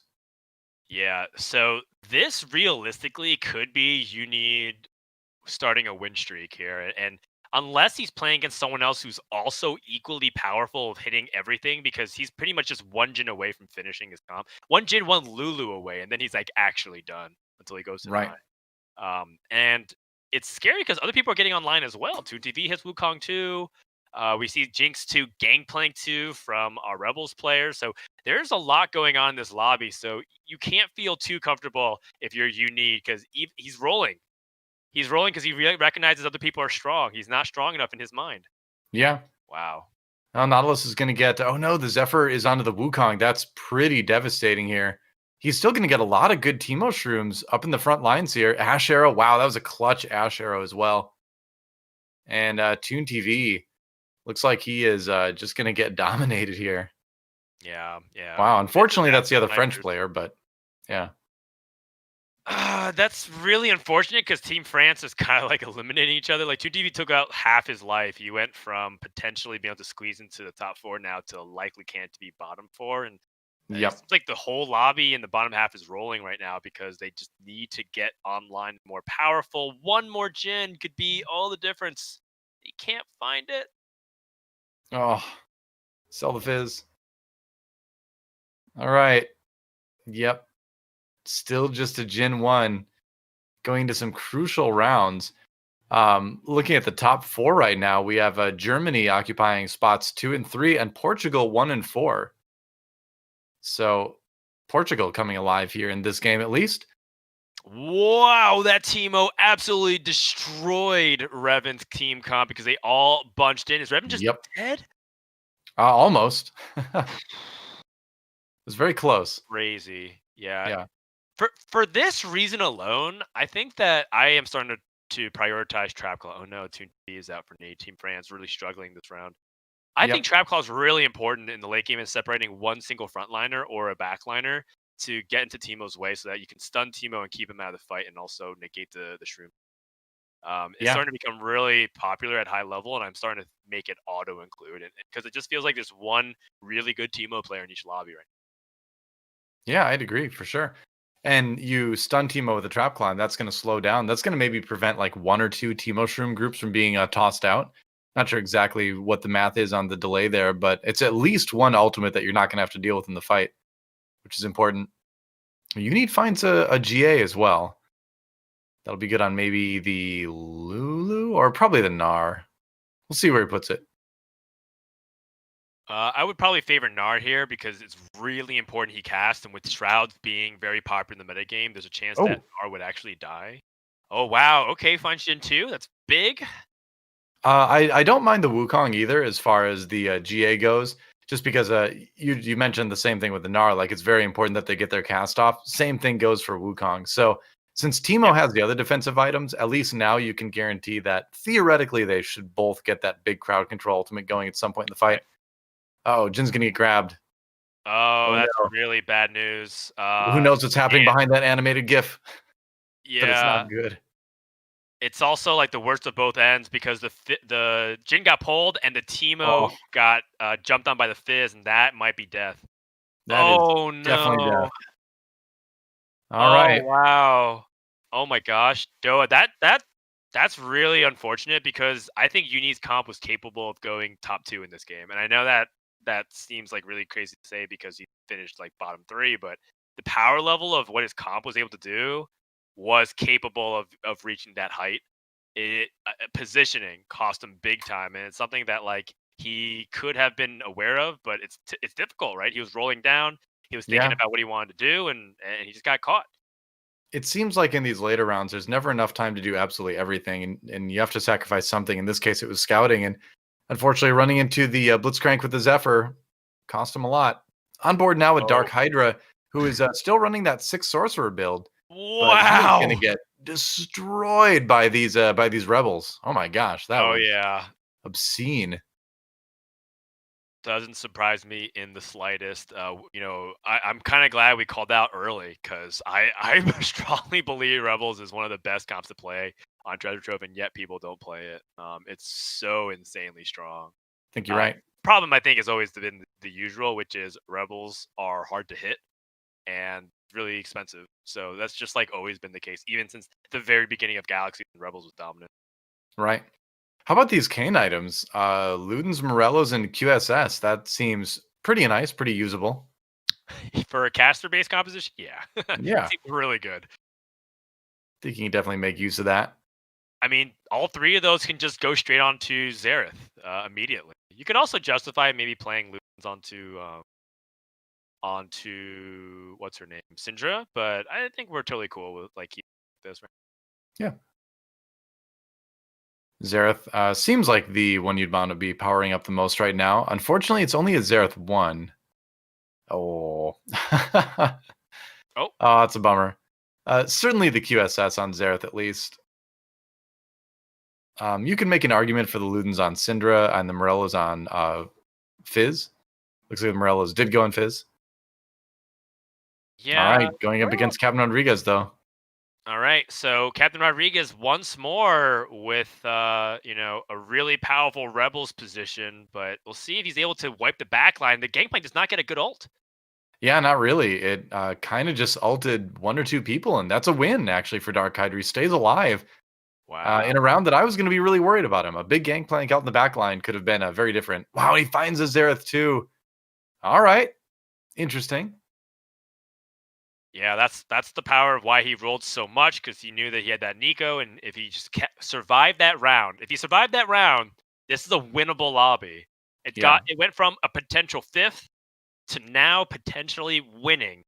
He just needs to get a Janna, and his comp is done. But until then, he's just going to try to position correctly. He sees that Zephyr with that Blitzcrank, and he really needs to avoid his Victor getting pulled.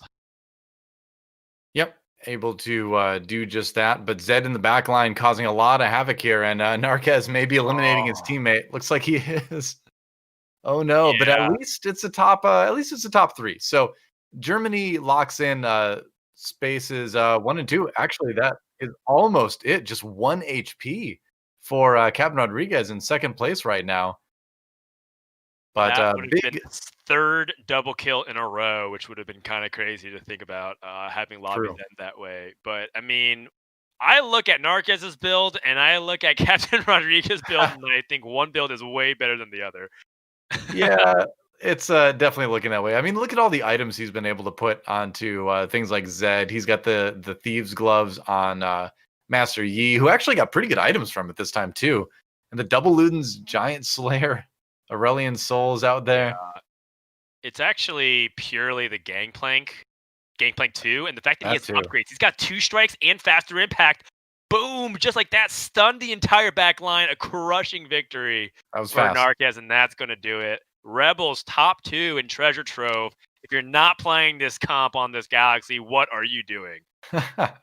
I mean, it's so great. Like you can use everything you find in a meaningful way in a Rebels comp on Treasure Trove. So there's a lot of reasons to go for it. But the big story with that particular game is that the top 4 were Germany and Portugal. So the 2 teams that looked dominant in week number 1, respectively, finally looking dominant in day number 2 of the semifinals here. And so what that's going to end up meaning, as you can see the scores here, is that DarkHydra still remains at number 1, Reven from Spain at number 2.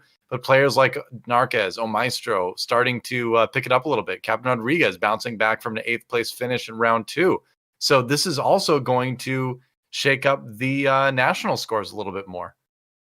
Yeah, France taking a 6th and an 8th really hurt their chances, and Germany jumped up really far ahead from that. Now a 9-point deficit. While Portugal also made some really big ground as well. And that was the kind of game that we really needed to see. Spain looks like, unfortunately, an average result puts them pretty much out of the running now. I think if they get 36 points from getting first, second in the last 2 lobbies, that puts them at 97. That would tie Germany. While it's very likely, like Germany's guaranteed to get more 97, and it's very likely that France needs to do that too. So Spain would have to come up with a miraculous run here in order to still qualify. Yeah, it seems like it's a race between France and Portugal to take that second spot in the grand finals. And with Portugal having such a good result here in game number 3, they've really put them in the running for that. All Germany needs to do is have average games for the next 2 lobbies, and they'll secure number 1 overall. So that's pretty big. This is it's going to be interesting to see, but it looks like Germany is almost certainly going to the finals. Yeah, Germany looks to be a prime position to lock it in. 9 points is actually quite the difficult separation to overcome, because that requires you and your teammate to outplace them by at least 3 places to make sure to get that deficit. Because 3 places is worth about 3 to 4 points, somewhere around that. Sure. And if you're able to do that twice, that's when you can make up that 9-point deficit. It's very difficult to do. So Germany looks like they're going to qualify. It's about whether or not Portugal or France can join them, or potentially Spain if they do one of the biggest upsets that I think we'll ever see in TFT. Yeah, again, we have 2 games remaining, so I suppose mathematically it's possible, I guess, I think, without actually doing the math, for Spain to possibly make it into second. But yeah, they're going to need to like first and second both games, which you can be the best TFT player in the world, and it's going to be really difficult to do that. But it looks like we're ready soon to jump into lobby number 4, our 4th game. And I believe we are starting things off with Reven from Spain, if I recall correctly. We'll see once the lobby actually gets going, which should be right now. So here we go. It'll be, another treasure trove. Okay. Interesting. Second treasure trove in a row. Is it time for Rebels again, Frodan? It might be, but like maybe the cat's out of the bag now. So if when people see that dominant performance, there's going to be people who try to repeat that success, and if you don't, I mean, you are also giving away percentage points. So I would lean towards that way. Sure. I would say that it almost has come full circle. How many players played Cybernetics on that Galaxy previous lobby? 0, I believe. Right, and I think that's the number 1 comp you think about on Treasure Trove. So I think that it's one of those things where, like, if too many people are trying to play Rebels because, like, oh, Rebels is like dominate, it looks so good. Just go back to what everyone else has understood about the lobby, which is Cybers are very good on Treasure Trove. So that's probably what I would aim to do if I was in, especially Reven's position that picked up an early glove and a sword. Yeah. Yeah, that looks like a prime items to start that off with. But we'll see what he finds in the early game. He does discover the double brawler opening if he wants to find that. Seems like a logical start. It seems like Reven's been really favoring the 6 Blade Master build, but not playing Bang Bros, but instead playing a Shredder. And I don't know if it just feels slightly weaker. Like I personally believe that um when you land Bang Bros, it's like you win the lobby type situation. And I think that's the position that Spain's in. Spain needs to get first, second in these next two lobbies to have a chance of getting in. Getting first, Yeah. second still means that they probably won't qualify, but it's the only path to victory. And in order to do that, you both have to be playing comps that are like impressively powerful when they hit. And I Right. think you got to take those high risk, high reward strategies. Definitely time to put it all down the line. That's for sure. So he finds a Rakan out of one of the gray orbs. He's got the Infinity Edge. He's got the Shojin's opportunity as well. Picking up the Darius. Not a bad idea, I suppose, because he does have that Graves already. So maybe he can make a little bit of extra Space Pirate gold. And playing a little bit riskier, working with the Space Pirates, maybe that's, kind of what you need to do. Jin Zhao. I feel like the game is kind of pushing him in a little bit of a Protectors direction. And maybe you do just go early Protectors with Space Pirates from It's here. it's one of those situations, right? It's exactly what we described, which is you have so many options. Most people either level or make gold, and looks like he's going to choose to level. I think that's the correct play. Leveling does tend to be really powerful because in Treasure Trove, you got to assume everybody has powerful items. And when people have more options, they tend to win harder, which deals more damage. So I like to keep up the pace with the lobby. But that's because I feel like, I don't feel as comfortable in the loose streak. It's never Sure. historically been a position that I do well in, but, because that's just my personal play. Fair enough. Uh, Looks like Reven did plan on selling up to 10. Only he's able to save the Graves, which is kind of nice. And Alawi too. Okay, so finds his first 2 stars. So that's going to sort of solidify the direction early on of Rebels Brawlers. Maybe adding in a blaster later at 5. We'll see. Right. So the best pickup here for Reven at this position is Kog'Maw. And then he can play Battlecast Brawler Rebels at 5, Yep. which would be pretty powerful. Um, Huh. yeah, Space it's okay. Pirates. True enough. DarkHydra. Oh wow. Check this out. He has a Demolitionist, and he's got the Jarvan too. A very unique 3 champion composition. But I like the idea behind it. It's just probably not tanky enough to survive this. Yeah, It is once a again, 3v4 too. DarkHydra chooses not to level in Treasure Trove, so it seems to be like his kind of MO. He'd rather keep his options open, and guarantee power spikes into stage 3, which makes sense. DarkHydra is very comfortable, like just not streaking early game. Seems like he's totally fine win lose, which I think is a particularly interesting thing to point out because most players don't really identify with that. I mean, it's sort of an old school way to play in a certain sense where you're focused so much on everything you can do to set your comp up for hitting a little bit later that you're kind of just like, all right, well, I'm going to go for this. I'm going to be kind of like one directional with it. And I'm just going to accept that I'm going to win lose, like that in stage 2, stage 3. It kind of reminds me of how the old Star Guardian Sorcerer compositions used to go back before the 3.5 patch, where it was a bit of a reroll comp, but one of the things you did as you were building is you kind of just accepted that stage 3. You probably weren't going to really get either streak going because you were going to be a very medium strength comp. And if he's kind of playing that consistently, that's kind of something that goes along with it, I think, in a lot of situations. That is interesting because it is a little bit counter to what the current, like, sort of popular thought is on streaks. Yeah, so we head into the carousel at stage 2, and this is an interesting carousel to see what Reven's going to choose to do because he's got no completed items and yet he's win streaking. So he has to kind of figure out what he wants to win streak first. He could grab the rod, for example, and play Ludens. He could go full cloak is generally not super powerful, but he could use it as a QSS or yeah, pretty much just QSS if he really wanted to. So I guess at this stage you're really thinking about best ways to preserve your streak and does end up leveling to play that knock. True enough. We're going to check out what Captain Rodrigues is up to right now. Brawler Battlecast is the plan. He does have the Kog'Maw too, and he has the Infinity Edge. All right.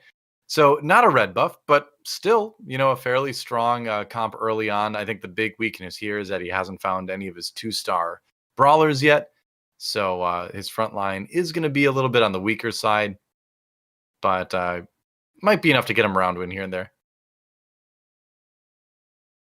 Yeah, and he is going up against an infiltrator brawler comp that has that Last Whisper and Infinity Edge, but because Kog'Maw is able to withstand that pressure, ends up just getting enough. And yeah, it just goes to show you the power of Kog'Maw early. Like, he is a unit. It is very powerful when you get Kog'Maw to 2-star early and you get that Battlecast energy.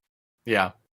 Unfortunately, doing a little bit more damage to Omaestro than I think Captain Rodrigues would have wanted to, but hey, it's TFT. It has to happen at some point. Okay, so he finds Lucian. So gets the blaster buff now, which is really going to kind of accelerate what this Kog'Maw can do.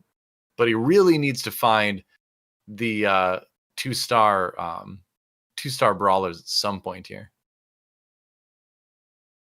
I like the Graves over the Lucian as well. Yeah. Why do you like the Graves over the Lucian here specifically? I like it over the Lucian because Graves' ultimate usually gets cast no matter what, even at 1-star, and the blind is more valuable than the extra couple shots here and there that Lucian might be able to get. Yeah, so I think it's close, sense. But I like it a bit more, yeah. Yeah, I think that makes sense, and also this guarantees that he can make gold, which I think is really important because you can sell the Lucian and the Nocturne. If he played Lucian, he would have to pray that he wins, and there's a chance he doesn't. He looks very strong, but there's a chance that he wouldn't have done. That's also part of it, I'm sure. Okay, so he's hoping for maybe just like a red buff out of the blue to drop here. Otherwise, a bow would be good. He can build a Last Whisper, I suppose, because he's already got the Infinity Edge. Yeah, so it kind of depends on where Captain Rodrigues, sees his comp going.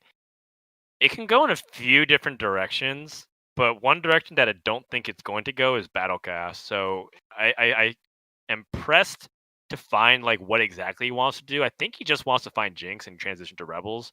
But it does seem like it's fairly contested. A lot of people are looking for that right now. Wow, he almost got the red buff. He got 2 belts, but didn't get the chain vest. I mean, that belt might be a blessing in disguise. It's kind of like what I was talking about. I think Trap Claw is becoming really important right now in the current meta. You could be right. I totally okay with jamming a Trap Claw and then holding that belt for red buff. Yeah, I think you definitely could be right. Puts Ludens on the Ziggs, which is not only a good item for Ziggs, but also a great item for Aurelion Soul later in the game. So I think it does seem like Rebels is the direction that Captain Rodrigues is leaning this game. More and more confirmed. Yeah, he's so rich as well. He's at 50 gold, can totally chill. Snoodyboo has that early Jhin. He's got 2 Jhins with a Nautilus 2 and Jace on the bench. I mean, Snoodyboo has very good fundamentals to go Astro Snipers from here. And he does, and the best part is for him, he doesn't even have to give up a bunch of HP. A lot of times Astro Snipers are trying to stabilize because they're busy trying to get things online. But that kind of start is really powerful for T-Spain. Yeah. Absolutely. Captain Rodrigues just leveling a little bit more, goes slightly under 50, but that does let him put in another brawler, and it does let him put in Blitzcrank for even more CC on his opponents there. So it's kind of those little things, again, where it's like, yeah, you give up the 1 interest gold, but maybe you can get a win. And he's not gonna. It looks like he doesn't really want a loss streak here. So trying to get that back on track, I guess. Yeah, I would say leveling here is mandatory. I know it's exactly what you described. A lot of times people say, "Oh, it's 1 gold," and they're usually being oversimplistic about it. It's usually a lot more than 1 gold. This scenario, it's actually just 1 gold because he might be able to get it back by winning anyways, which doesn't because it looks like the Syndra is stacked out of her mind. Holy cow, yeah. It's also important to see your natural role. Your role at level 6 is worth twice the amount of your role at level 5 because when you're at level 6, the number one thing you're concerned about is your chance of getting a tier 4 unit like Jinx. or like a Jin or like a Teemo, whatever you're trying to play. And so if it goes from 5 to 10%, it's a really big jump. And so it's okay. It's actually worth even more than 1 gold in that position to do that. Definitely. A little bit of scouting going on. We do see multiple Rebels players as he checked out the other players in the lobby there. Interesting that he decided to put the Darius in over the Blitzcrank, because he just, as far as Space Pirates goes, they're just both 1-stars. So the likelihood of them actually getting a kill and making gold is very remote. So Yeah, I don't think I the agree. synergy is going to give him a whole lot. The Blitzcrank may have just been better. And he did get the Alawi too anyway. So he had that stronger front line. But I think it's just one of those transitionary phases, right? Where it's just going to be really difficult for you to win against some of the comps that are hitting a little bit sooner. Yeah, cute idea. I agree. Like the only time I ever play Space Pirates in this mid game is if one of the Space Pirates is holding items for Yeah. a different transition, and that's not really the case. It was also a Darius 1, so Yep. full hard agree. I don't think that was the ideal board for Rodrigues. That's okay. Finds a immediate bow off of Soraka, which can make into Last Whisper for his glove that he has on this bench.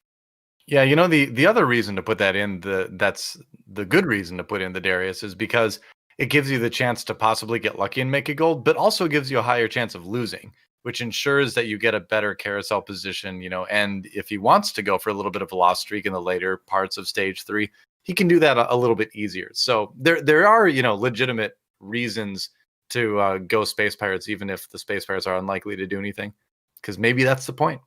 Maybe they're not supposed to do anything. Right, that makes sense. Wow. And you talk about the natural rule at 6 being really important. See that, get the jinx, immediate transition. I'd actually go to 7 from here as well a lot of the times, because I want Hmm. to start to power spike, and the chrono is a really big deal. Yeah, you've got the And Shen in the shop. it's also exactly what we described. It's 1 gold. You go from 52 to 40, and that's it, for 1 gold, and I could trade off like 6 HP. In the late Uh-oh. game, that is huge if you're able to do that. Yep, very true. Oh wow, that Jinx just got bounced into oblivion pretty Oh much. boy. She's still alive though. All right, there we go. I was gonna say, like, when is the Zed gonna come over and end this? And the answer was right then.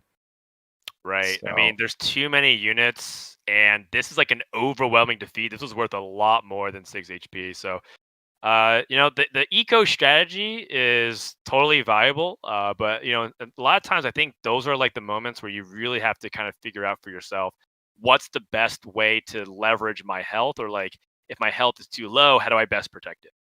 yeah.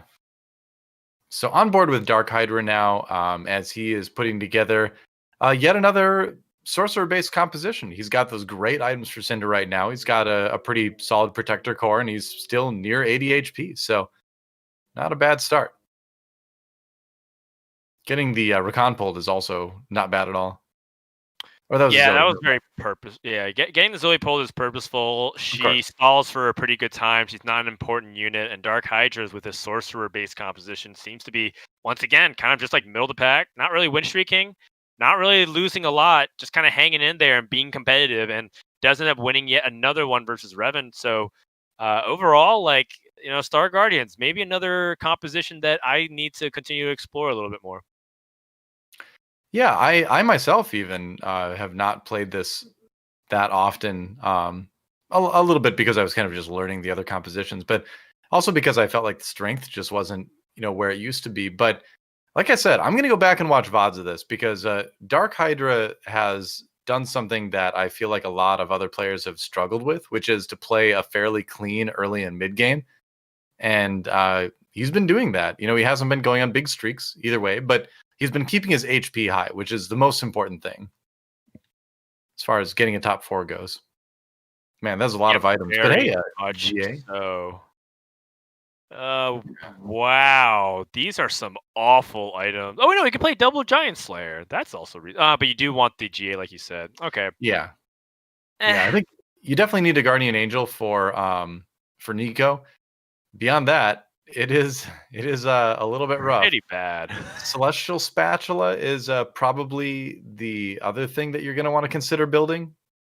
Right. because That might be good. he's got it at the moment, but you're gonna want to go down to 2 protectors later on. I'm also open to the idea of making an infiltrate spat because I believe Fizz plus sorcerer buff is actually kind of broken and people don't really play it very often. That's a great But point. Yeah. that's just that's like one of those experimental ideas that I've had that I haven't really got a chance to do. Well, we saw I'm sure I DarkHydra do saw. that last game actually, where he had Fizz and Echo in his final sorcerer comp.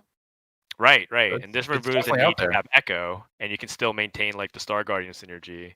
Yeah, I think you could even get 6-star Guardian still if you want to go for that.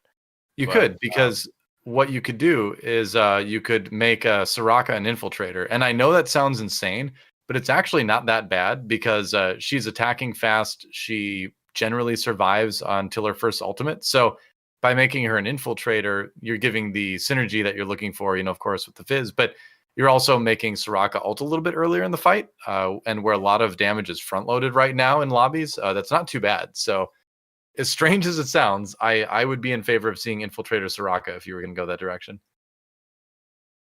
all right, good to know. Next time I'm in that position.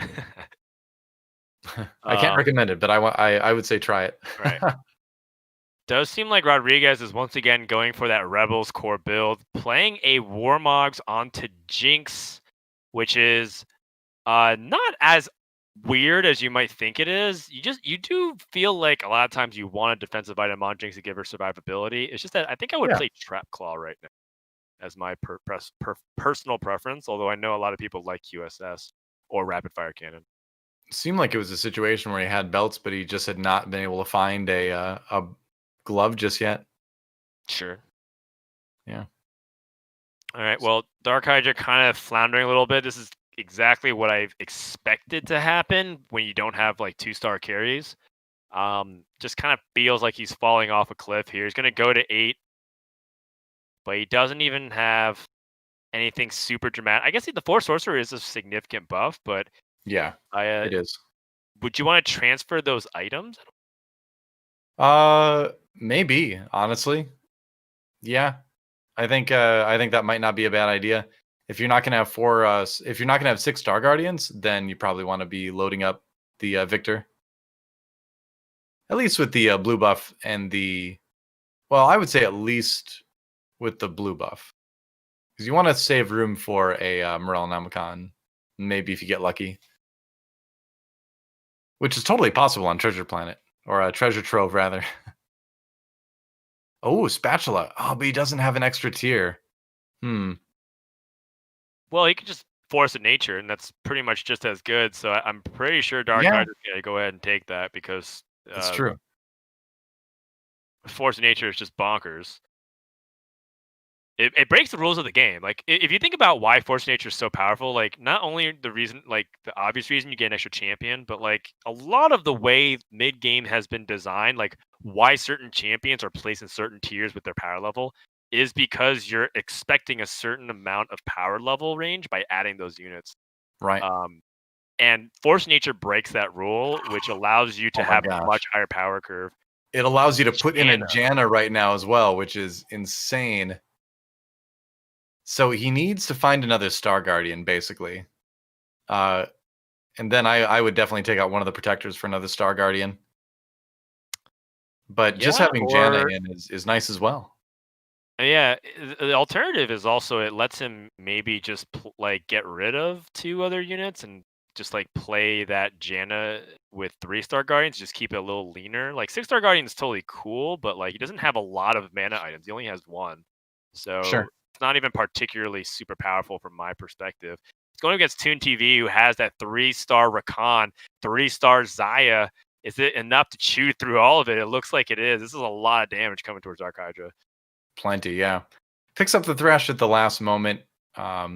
That's another option to, pull things in. Finds another Janna, though. Oh, but there's a Fizz. So a lot of interesting choices here to be made, I think. I agree with selling the Thresh. I think maybe it is time to go down to less than 4 protectors, though. Get the Fizz in there, maybe. The issue is that the protector you want to replace is like Shinzao, and Shinzao is activating Celestial right now. And he Sure. doesn't, that's kind of important given that he's trying to burst for a lot of damage, and keeping Victor alive and Syndra alive is very nice. Yeah, I suppose. Snoodyboo with the Teemo comp, but Teemo's still just a 1-star, and so that'll be an easy win for DarkHydra. You're not going to get a lot of damage done with the Teemo in that situation. They'll throw like one shroom to the front line and then get one shot by the Syndra, which is pretty much what happened. All right, so we're swapping over.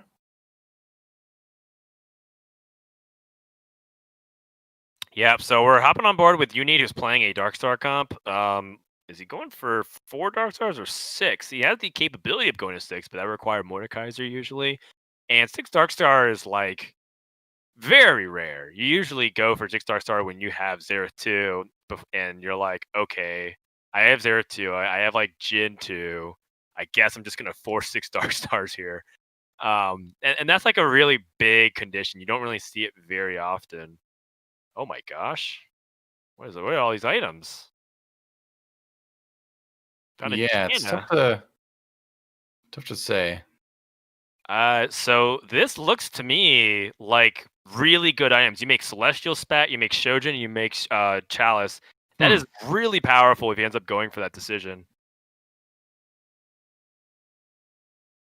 Yeah, it makes sense to me. He could also turn Jin into a Star Guardian. This is a pretty unusual thing that you actually see. And he ends up doing it. It turns, so remember Janna, she makes anybody that's a Star Guardian deal true damage. So all of a sudden, this Jin kind of has Last Whisper on it, but like a better Last Whisper in the form. It's pretty interesting.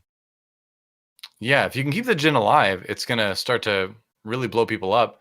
ToonTV has such a strong board though, but I think the big story to me right now is that France is occupying the number 1 and 2 spots in the lobby at the moment.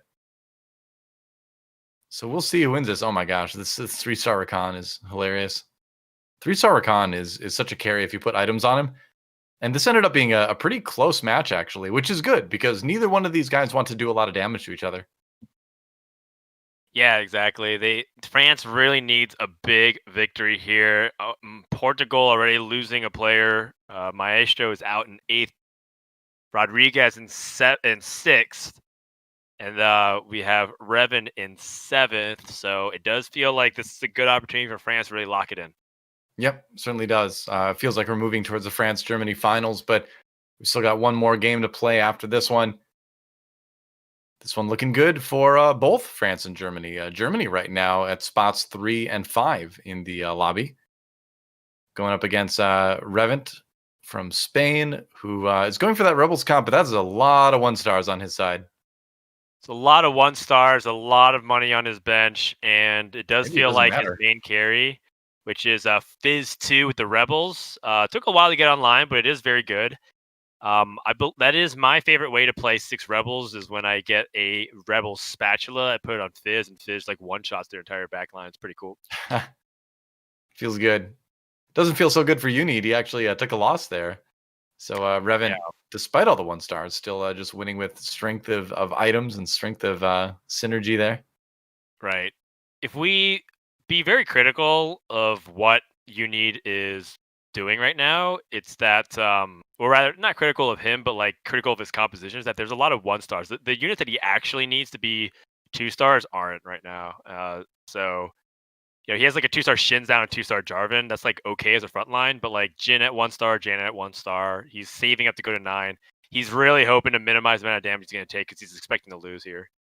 That's Shaco though, doing some serious work in the back line, and now that it's been sped up for the Janna, it's going to be able to do even more. So Teemo's scary. Oh, Shaco dodges the shrooms with the ultimate, actually. Teleports even closer. So that was only against the Ghost, but it was still a nice round win for Unid. Yeah, Shaco with RFC in particular is like Teemo's biggest nightmare because Teemo will drop it in the place that they think Shaco... they'll drop it wherever Shaco was last, but Shaco moves and teleports all the time. Right. So just kind of like, you could actually have like 9 Teemos and like, like 3 Shakos. I think 3 Shakos would win. All right, maybe that's too many because you cover the entire field with mushrooms, but you get that would be an interesting video, yeah. At some point. Once we get the sandbox mode for TFT, we can test those kind of things. Yeah, that's right. I'll take spectator mode first, but after that, sandbox mode. So Maybe Narkez nearly going out, down to 3 HP. So things not looking quite as good for Germany overall right now. You need finds the Ash too. it's huge. Ash is actually a very significant upgrade because it gives him Celestial and Sniper. That's the missing link for him to go to 9. I'd roll a little bit more and use this Nico somehow. This is one of those situations where it doesn't really matter how much gold you have because your roll down is pretty straightforward. Just find it, and you get an extra 10 gold to roll, but you sacrifice HP in the process. And I really want to use this Nico this turn. Right. As of using it on Fizz, that's totally fine. Okay, QSS on Jarvan as well to ensure that the speed boost happens every round. But he's going up against ToonTV, going up against his fellow French countryman. Again. Who looks like, that's right. Yeah, they played each other twice in pretty quick succession here. ToonTV taking another big shot, but that just evens it out, I suppose. That's actually good because if Uni lost that one, he would be getting pretty low in HP. At least they're kind of staying together in the lobby here. Yeah, and a member from Germany is out. Narkez out in 6th place again, which means that it's up to DarkHydra to really make up for that deficit that is going to be created from Narkez's early exit, which also puts France in a really good position. If they can get 2nd and 3rd, it's really going to jump up in the standings and cement themselves as top 2. Yeah. DarkHydra, though, on a win streak, playing Sorcerer comps. I love to see it, personally. I'm definitely going to say that later. Now, Reven. Ooh, Reven did actually find the Aurelion Soul 2-star. Yeah, but no Gangplank. Jinx won.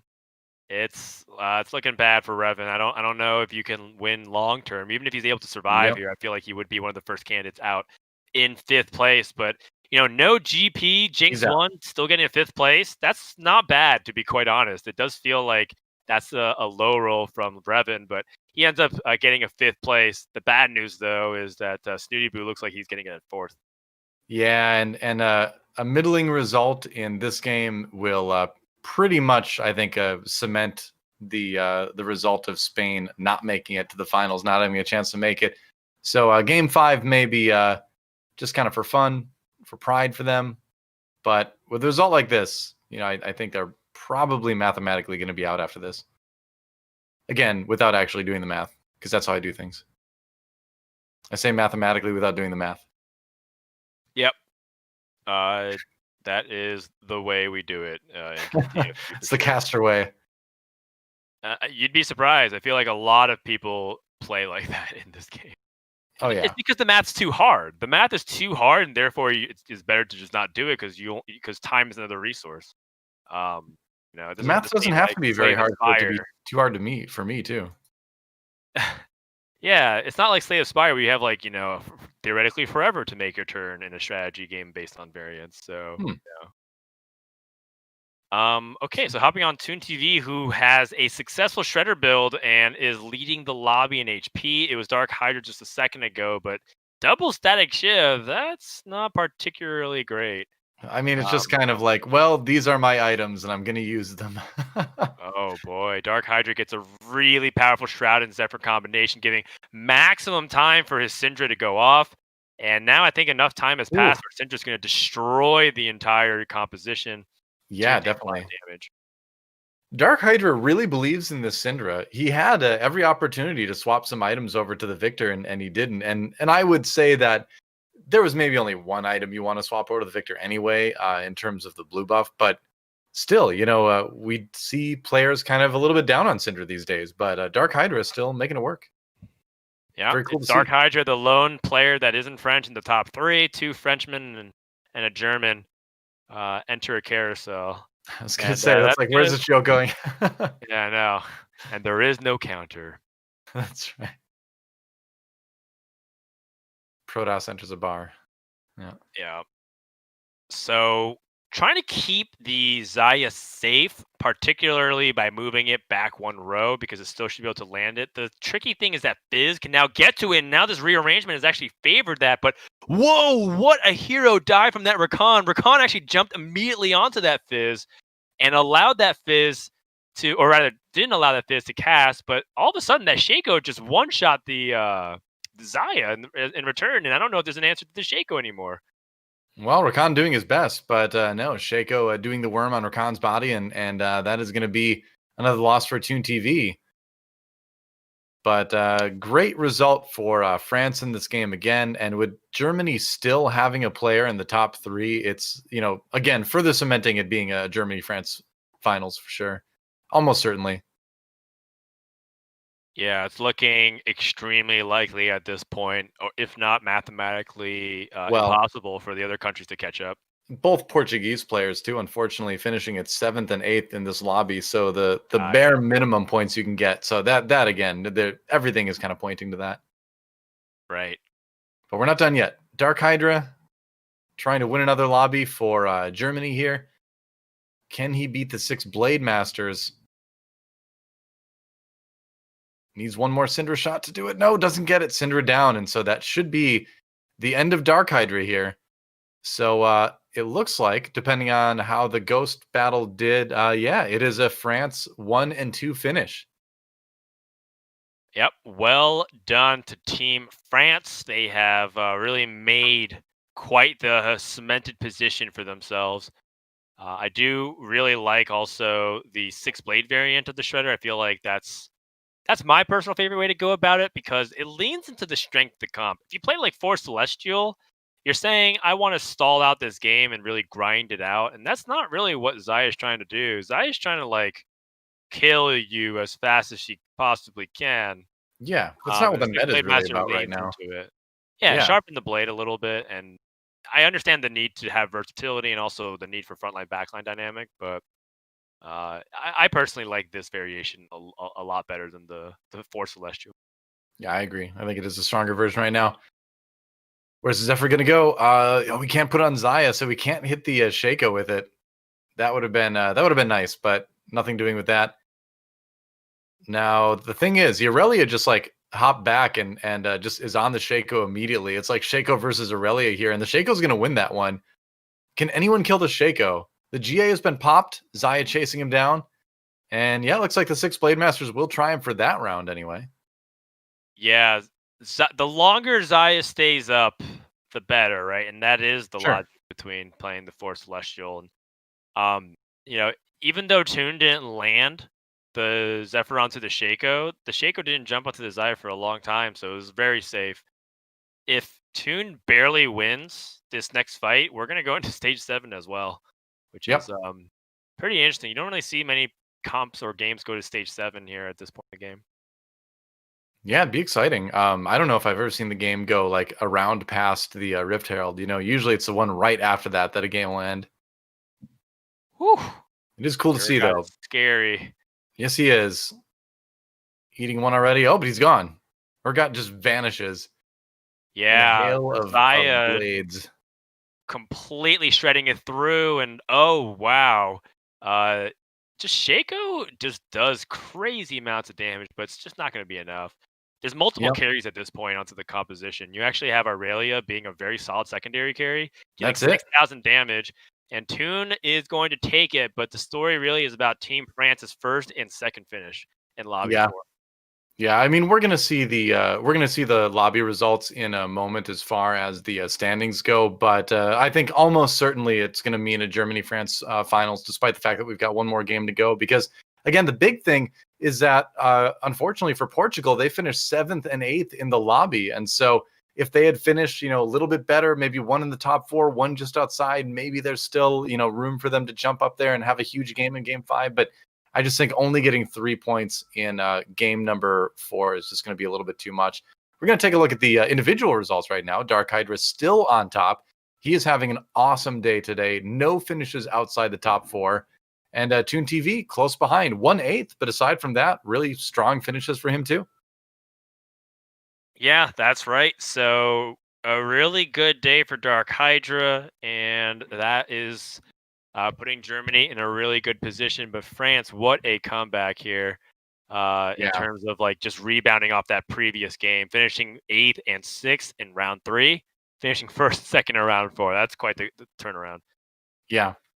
It is big. Let's take a look at the overall standings between the nations, and you can see there's a Wow. pretty big gap now between France and Portugal. It is a 21-point lead now for France over Portugal between second and third. So we've got one more game to go, but it's really looking like. In fact, I think it's guaranteed now that it is guaranteed now that we're gonna have Germany versus France in the finals. So Game 5, just fun, just national pride on the line, just a chance to show off a little bit. So not something that's going to affect the standings too much, but it is going to be a lot of fun to watch. So we're going to take a quick break, guys. When we come back, the final game of the Giant Slayer European Cup semifinals. Don't go anywhere. It's all academic at this point, but it's going to be fun. We'll see you then.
Welcome back to the Giant Slayer European Cup with DoA and Frodan, and we have one game to go in our semifinals, but you know, our finals are already decided. It looks like it's going to be Germany and France going through. So one more game to go, but this is an opportunity for people to show off, for people to, you know, kind of play whatever they want, for things to get a little bit wacky. And I hope we see that. I hope players take advantage of the opportunity to entertain us, because I'm selfish and that's what I want. Entertain us. That's right. There is some kind of weird thing where I think if Spain gets first and second and Portugal gets seventh and eighth, that might set up like a tie or like a slight win for Spain.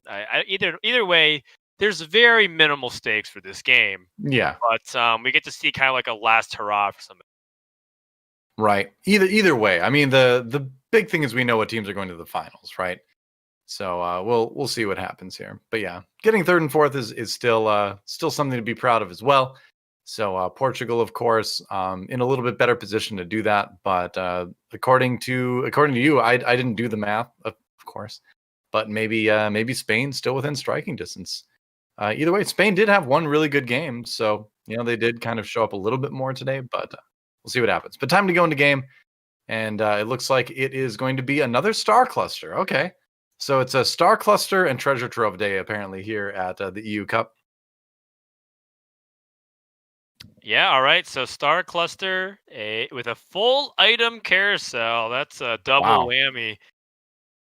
Full item. No one really picking up the Hex Tech Gunblade, but Narkez probably has to because Swordbreaker is by far the worst item to pick up off the carousel. It's just not playable right now. Yeah, it's like one of those late game sort of like cute techie things you can kind of do. I was actually experimenting. I played a couple games where I prioritized it on different things like Runins, Swordbreaker, you know, kind of trying to get back to what we saw with like the who was it that was using it in set 2? Sivir. Yeah, it was Sivir in the Blade Master comp where you would just like disarm the entire team. And I thought, well, maybe you can do some fun thing with like blasters or like Runins or something, but it doesn't really seem to make a big difference since the game is so ability based right now in a lot of situations. Yeah, like the auto attack people you want to disarm, like Jin and all of them it's really hard to get to them, you know, in the first place. And then, you know, Right. having the Swordbreaker only proc some percentage of time. Yeah. Exactly what you need. But yeah, It was yeah, it was different back when like Sivir's ult was just her when her like chakrams or whatever they're called were like bouncing around the entire team. I think that's what you call that circular bladed weapon. yes. Yeah, that I think that's exactly what we called it back then. All I know is that the way she carries it, Ooh. the blade is like right in her armpit, and it freaks me out because I'm like, you just cut up your armpit so much walking around like she does in game. I'd be Yeah. concerned. Yeah. I want to wear whatever deodorant she's wearing. Okay. 20 what? It's like 30-hour protection or something like that. I don't know. What does a chakram give you? You tell me. You're the expert. Not I'm not an expert on chakrams or deodorant. One I just wear, and the other one I've never let's wielded. keep practicing social distancing then. That's true. Then we never need to know anything about deodorant ever again. Very That's much. right. Toon new clearly era. agrees. He thinks we're very fun. Well, there's a red buff chance for ToonTV. If he can find like an early Kog'Maw, he's got the Alawi, he's got the Malphite, he's got a Nocturne. So you could turn this into a bit of a battle cast game. Has a Cassiopeia as well. Right. Kind of weird to like have Jewel God on Nocturne, but I guess, you know, Yeah. it'd be like that sometimes. And like you said, Nocturne 3 is quite the force sometimes, especially early game. Because you Right. get to basically disable guaranteed a backline unit kill at that point. Yeah, and he's still attacking while he's doing the disable as well. So you don't miss out on that damage basically. He doesn't need to sit and Yeah. channel it or anything like that. Yeah, it was pretty cool to see, you know, Nocturne make a return here in set 3 because set 2 he was kind of hard to balance. He was either like a really broken carry or he was kind of useless. Mhm. And so when they kept nerfing a Blade of the Ruin King build onto him. It was a Blade Master build, and we called it Blunder. And it was so Oh, powerful. he found it. Oh, we found the Kog'Maw. There it is. Wow, that's crazy. Okay, that's so huge. Oh So yeah. 4 Battlecast at 2/2 and a Kog'Maw with a red buff. It's a lot of 1 stars and it's not a lot of frontline, but if he can get the Malphite in there at level 5, like there's ways where this board can get ridiculously strong fast. Yeah, it'll be fun to see how far the Battlecast can be pushed here. Yeah. If that's what Tune ends up choosing to do. Again, if you're tuning in, this is the last game, but we've already kind of determined the seeding or the standings. And so this is pretty much just for like whatever kind of pride or fun you might see players do. You might even get to see them experiment with builds that they maybe like. I would like to see a 4 Space Pirates build. I think that'd be pretty dope. 4 Space Pirates Battlecast, I think that's kind of the first thing on the list for a lot of people as far as builds they'd want to see. Space Jam, but no. Without the Kassadin, Space Jam is kind of dead. Yeah, I mean, there's a lot of memes that you can go for. You could try to play like 6 infiltrators or something like that. That's really funny, especially Blade when you start Master putting Bard. infiltrator talent. Yeah, you can go like Blade Master onto a bunch of random stuff there. So there's a lot of funny things you can do. Yeah, for sure. But that said, this build, he might lose this particular round since there is a Nocturne with an Infinity Edge on the other side, it looks like. But having 4 Battlecasts early is really nice. Actually, look at the healing coming in onto Kog'Maw.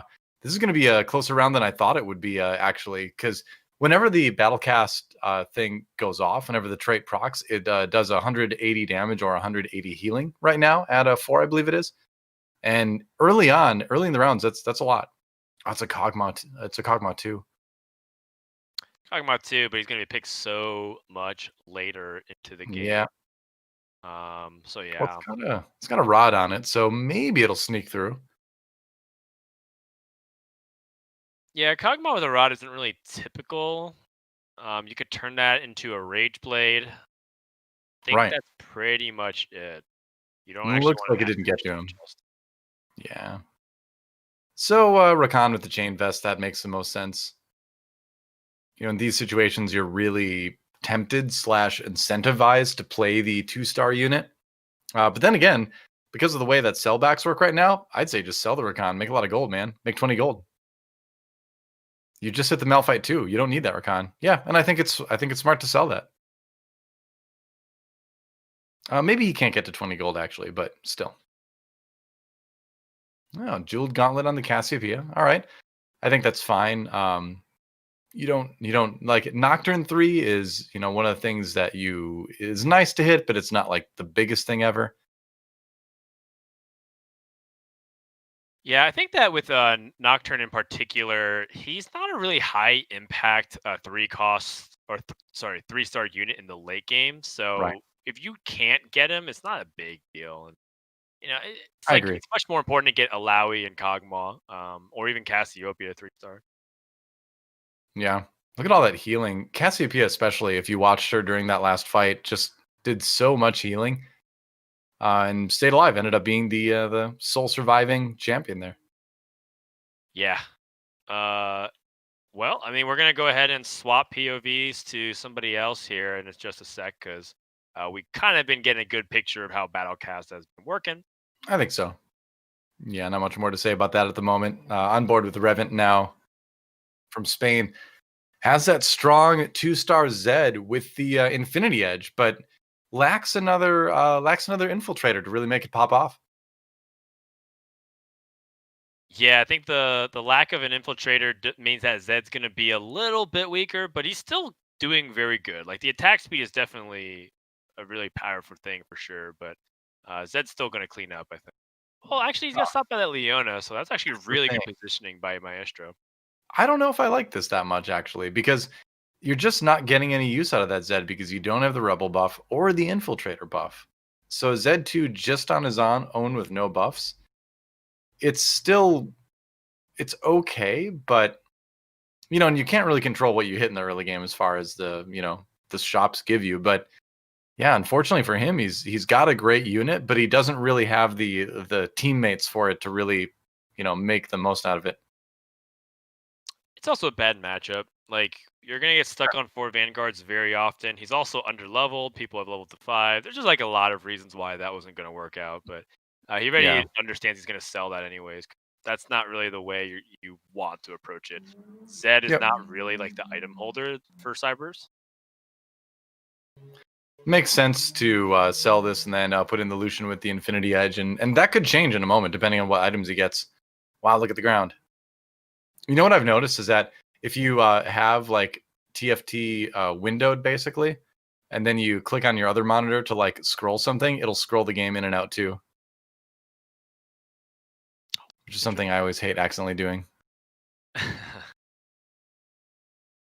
Yeah, well, looks like Reven's basically amounting a pretty significant gold count right now, and in this position, a lot of times Cybernetics is looking for a pretty big roll down at 6 or roll down at 7. He has 2 choices. He can either lose 3 more rounds, bleed around another 15 HP or so, or he can choose to try to get ahead of it by going at 6. The advantage of going at 6 is that you're able to stabilize your health count a little bit more, and if you need to hit a lot of 3 costs, it tends to be pretty good. The advantage of 7 is that you can start getting a chance at Echo, and you'll have a much higher chance of hitting Aurelia for your 6 Cybers. Yeah. But your fast 8 strategy is going to be gone, because if you roll your gold down at 3-2, you still have a chance of going for fast 8 if you start win streaking at that point. Yeah, that's a good point. Ooh, wow, the Caitlyn ult ends up sealing the deal for the win on for Snoodyboo against his teammate. Perfect. Reven. Yep. Calculated. That's right. Totally planned out. Least damage possible done. So he is going to go ahead and level to 6, as you often see on 3-2. But how much of a roll down do you think it's going to be? I personally like rolling at 7 for Cybers. Like, I know that it kind of gives up the ability to go to 8 like super quickly unless you hit very early, but I think I'd like to think that Cybers needs to continue to lose to get the good items first, and then from there, like, try and get the things, because you need both the champions and the items. Unfortunately, that's kind of like the state of Cybernetics. Right? Yeah, I agree. Need to get that Aurelia, but you need to make sure you have items to put on them when you get there. 2 players with Teemo already in the lobby. DarkHydra actually going for 4 snipers opening. That is rare, finding both the Jhin and the Teemo. But Teemo without items early on casts very slowly. But that Caitlyn too, certainly capable of saving the day. Yeah, so Reven with a very nice loose streak. This is pretty close to ideal. Probably gonna pre-level again and then just go to 7 on 3-5, roll down to maybe 30 gold or so. And if he's not hitting, lose again for a couple rounds, then go for another roll down at 4-1. Right. That's not really the ideal scenario, but that's what ends up happening a lot in Cybers when you're not really hitting anything significant. Part of the issue with forcing, right? Like, this is kind of a pretty significant force from Reven. It's interesting because I feel like the ability to just plain old force compositions has kind of gone down in this set. Earlier in the set, you could do it a lot, especially with the reroll comp kind of era that we had before set 3.5. But now it just feels a lot harder to just do that every single game. And maybe it's just my own style. I'm trying to play more open as a player personally. But when I do try to force things, I feel like I get punished harder. Yeah, and that has to do with the fact that they introduced, I think, 5 new champions pool, which dilutes the pool dramatically for people that try to hard force things. I argue it's good. I think some players who, they've been very vocal on the subreddits or social media about how they don't like that because it introduces variants that they can't account for. I kind of like I kind of take the stance of like, well, that's good. That's a good thing. That's the strength of the genre. If you want to play the same thing every single time, in a game of variants, play card game. Like, that's what ends up happening a lot of times. You're talking about more of a constructed opposed to a limited format. like basically if you think about it, TFT and this entire genre is basically like a big limited format game. You're constantly drafting. Yeah, pretty much. Yep. Sort of partially limited, partially deck building game kind of thing. But I agree. One thing that I would like to see is like standardized numbers for how many champions exist at each cost level, and then just kind of like find a number and just stick to that set by set, just to make the planning and the math a little bit easier. What do you mean? Because am I right when there's been certain sets where we have, you know, just for sake of example, like, you know, 10 3 costs, and there's other ones where we have 12 3 costs and things like that, you know. Right. I know those Yeah. numbers aren't right, but that's what I'm Yes. saying is it'd be cool to have some sort of Yeah. standardized number for X number of champions at X cost. Yeah, so we've had different sets. As you can see, the blasters are crushing this It's side of working. things. Yeah. No level 7 at all from Reven. Looks like he's gonna greed it all the way, which is ambitious, but we'll see if he's able to pull it around. It has been different every set from set to set in terms of the number of champions in the pool at each tier slot, and Mhm. that was intentional because they keep changing the economy of the game. And the Sure. economy of the game has been tinkered with a lot because I think a lot of people feel like set one was too solved and samey, and like the playstyle was very much rush legendaries every single time. It wasn't really interesting. And then set Mhm. two was a little like I think set two eco was great, but it was very punishing for casual players, and like you had to really understand how to eco in that game. Um, and it was almost like it was like a little bit too convoluted or complicated at that point. So set three kind of like tries to split that difference by giving people the ability to sell back for full value, and I think we're at a pretty good spot right now. I actually really like the economy in the game at the moment, but like they keep tinkering with it. And if you do tinker with the economy, you have to kind of play with the champion pool sizes, otherwise it's going to greatly affect the way games are playing. Yeah, you're absolutely right. I'm sure we're going to find like some sort of standard that will kind of like reach eventually with it, but it is only the first full year of TFT ever right now, so it's a lot of experimentation to be done. All right, there's an Aurelia in the shop Pretty, for Maestro here. yeah. Pretty hilarious that Maestro is now in the bottom. Him also trying to play Cybers. He also had a Poppy with a redemption that didn't die. It was like solo frontliner, and it was the last unit to die, which was not exactly the best way to use redemption. Yeah, you Save, kind of that's kind of the opposite of what you want, actually. yes, quite literally the opposite intended. Right. Ah, Thresh. Okay, it's a nice early hit. Can maybe find some use for that. Oh yeah, Hoping to this is find the B. 8 chrono build. Go the 8 chrono build. You know you want. Yes, do it. I'm down for that. So it seems like Maestro is kind of trying to transition into something a little bit different and give up on the Cyber Dream. He's going for a Vanguard Sniper Dark Star for the moment. Yeah, this looks like Astro Snipers to me, and Could be. if not, yeah, it 100% like Astro Snipers. Oh yeah. He has the Morello. He has A tier. Can go ahead and even make things like Bramble Vest if he really wants to. I think that's totally fine. He does have a bow as well to make Last Whisper, so he's got components. But the issue with it is when you pivot into Astro. I was in a game almost exactly this scenario, which is like I have pieces to make Astro Sniper, and I don't have the health, but like I've already committed to the switch, and now it's like too late to turn back. And Right. I'm pretty sure I'm gonna get like 7th this game. And I feel like this happened to me. I feel like I'm watching a replay of my own game right now.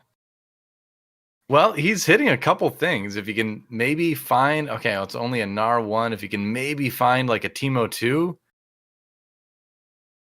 no luck yet. And you might want to move that Teemo as well. 'Cause it Wow, seems a he bit vulnerable in the sold corner. Nar? Selling the Nar is Yeah. pretty ambitious. I'm Oh, actually kind of surprised by that. yeah. I mean, it's not like he didn't have a bunch of 1 stars otherwise in his front line.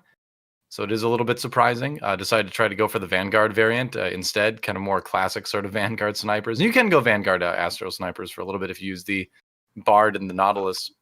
But taking some big hits here. He's not even like making gold or anything. So like, why even sell it? You can just keep it on your bench. Like, what if you get like the ultimate shop where you get like 2 Nars and 2 Dima? True. Kicking yourself. Valid point. So maybe you swap the items over onto Jace here. And he's still trying to find those forecasts. Yeah. Oh. Uh-oh. There's Teemo too, but I mean, your positioning is certainly better in this way, but it's gonna be rough. All right, we'll see what he can do against ToonTV, who's still going for the Battlecast build. It looks like. Yeah. So it's actually kind of it feels like that he might be online, but like now Teemo. Wow, what is Jin doing? Wait, did you just see that? I what don't was know. Jin trying to do? Was he trying to hand deliver a message? A scroll for the king. Jin has just given up. He's what was that? He's like, it's time to give up on everything social distancing. I'm just gonna go say hi in person. Let's give him the secret handshake and just end it. That's where if you're a coach, right? Omaestro is the coach of his TFT team. It's time to bench Jin. Yeah, that was awful. That Jin is fired as far as I'm concerned. I'm like instantly selling him just out of principle. Yeah, you've got an Ash 2 you on have the bench, someone much better. Exactly. Ash 2 on the bench. Yep. She wouldn't lead you astray like that. That's right. Oh wow, he's going to immediately just slam that blue buff, and like this is all right. I mean, all right. Well, it's like you said, it looks okay on paper, but in real life, it's probably not going to do quite as well. But we're going to go ahead and swap over, leave Omaestro to his fate. Time to check out what Snoodyboo, I believe it is up to right now. Whoa! And interesting. Yeah, I like it. Got the Morellonomicon for the Aurelian Soul. That's good. It's a very late transition, and you can tell that Snoodyboo's getting a little desperate because he's been losing all throughout stage 4. Doesn't look like he's gonna win this battle either, but he's trying. He's trying to switch, trying to pivot. 2 contested, 2 jinxes. We'll see if he's able to do it, but this looks like he also might be in the bottom 4 as well. Could be. Too fast, too furious. Yeah, maybe that was a little bit too ambitious. It was maybe a really interesting attempt, right? Like, I'm totally down to like see some really interesting ideas, but that was quite a pivot and a half. I don't mind it. All really, right. Yeah, that was like a pivot on like when you're trying. I don't know it. He like twisted his ankle in the process. Like he was trying to cross over and then accidentally, sprained his own ankle by doing so. But you miss all the shots you don't take, as they say. Yeah, or you're Jin and you just don't take any shots. Yeah, it was. I liked where his head was at, which is like, I have Aurelian Soul and 2 jinxes, but it was just really funny because he had really bad synergy. It was basically he got caught in between transitions, which is, we've all been there. Funny enough, too, he's also snapped his losing streak and his economy is completely in the dumpster, which is like funny because I think if he could choose, he would actually rather lose that fight, but just barely. Reven just found a Vi 3. All right. It's just one of those Vi 3 games for Reven. Right. Great synergies, great items, great champions, no 2 stars. This is pretty much the summary of the board right now. That's right. Do you think it'll win a single fight in stage 5? I don't think so. But who knows? I've been surprised before, right? Yeah.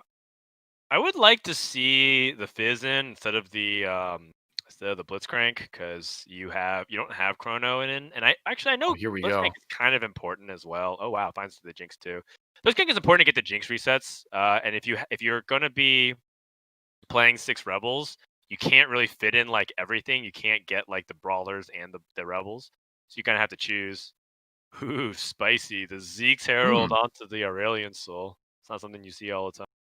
Yep, makes sense when you want to keep everybody close like that. Oh, there are the upgrades. All right, what were you saying about just 1 stars? Check that out. He's got 3 2 stars. Oh. And he could have had another if he would have Nico'd the Ezreal. Yeah, he could have Nico'd the Ezreal. Could have picked up Gangplank. I think that was also worth considering as well. This is definitely like one of those things where I think Snoodyboo may have gotten a little too fancy with it. He weakened his own board by like placing an Ezreal for light blaster synergy, but kind of missing the rebels, and it's kind of awkward. We've all been there. The transition definitely was not smooth. Finds our Aurelion Soul too, though. That's huge. You know, we talked earlier too about like, you know, maybe Spain has like a little bit of a shot of taking third if they get number 1 and 2. So, you know, you don't make transitions like that unless you think, you know, all right, this is the desperate move I need to make to like maybe just find some crazy role and win the lobby, right? But it's not going to happen. Not this time. Yeah, it's looking bad.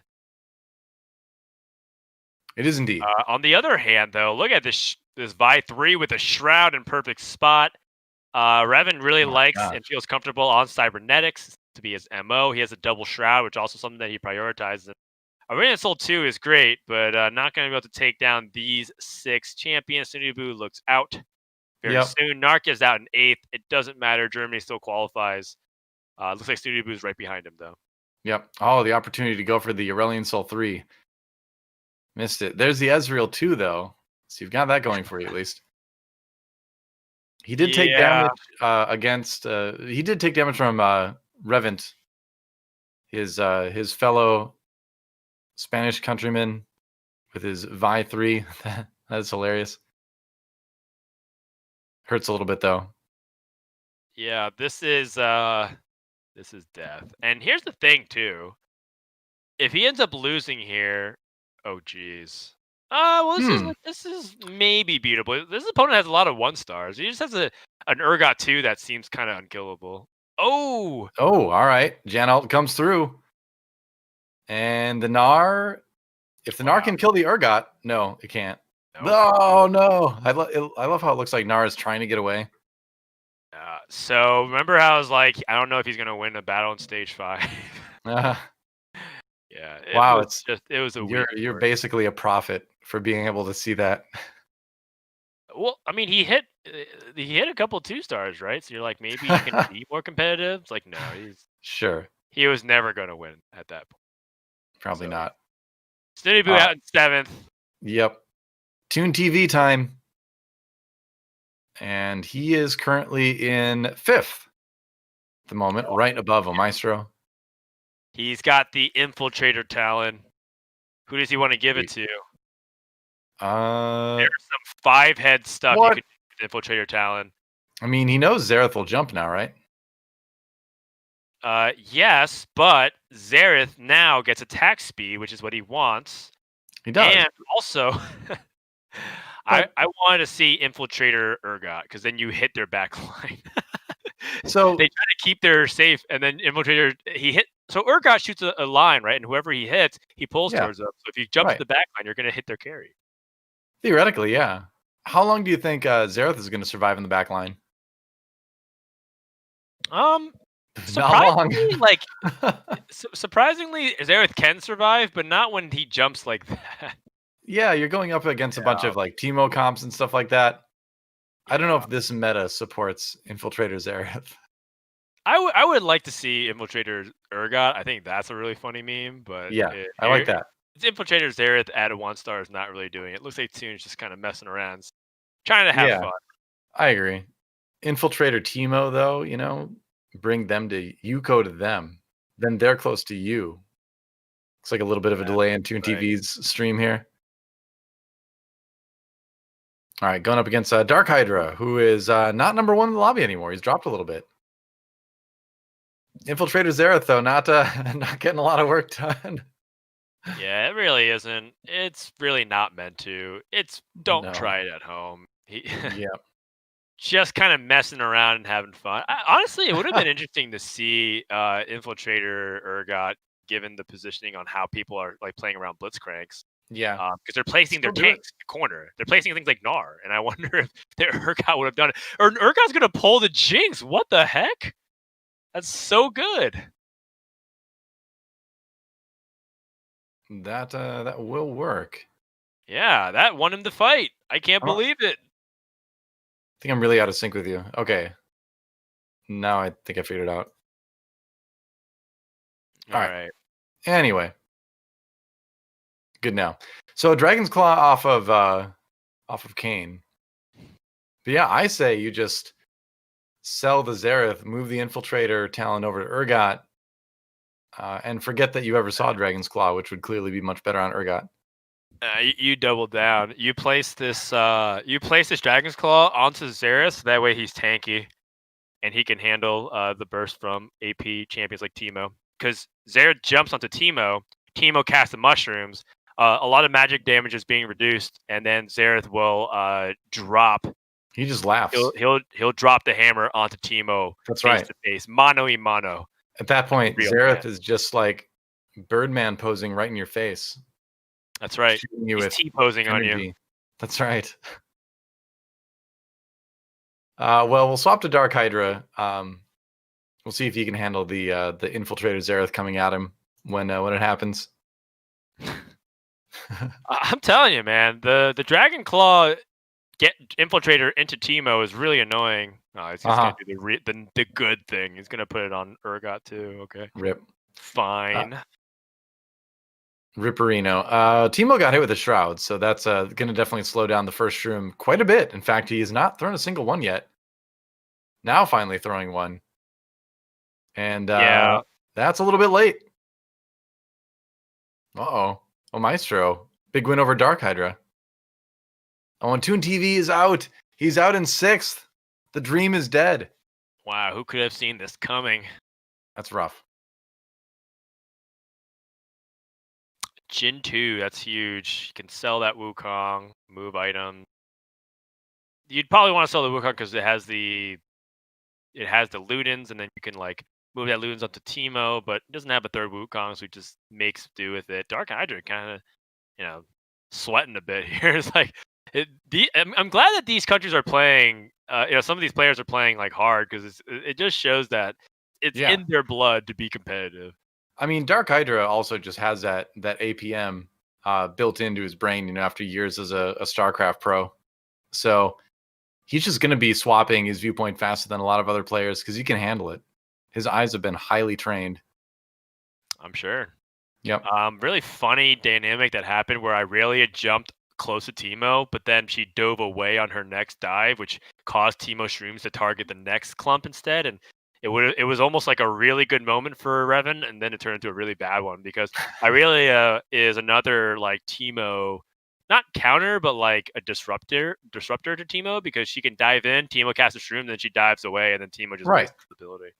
She doesn't generally have to walk towards anything. She just sort of ults and flies across the screen, so she doesn't get slowed as much. You need out in 5th, so France out in 5th and 6th. Again, doesn't really change anything as far as the teams going to the finals go. Right. 2 players are dying here no matter what. Seems that way, yeah. Oh, the Zephyr on the Jinx.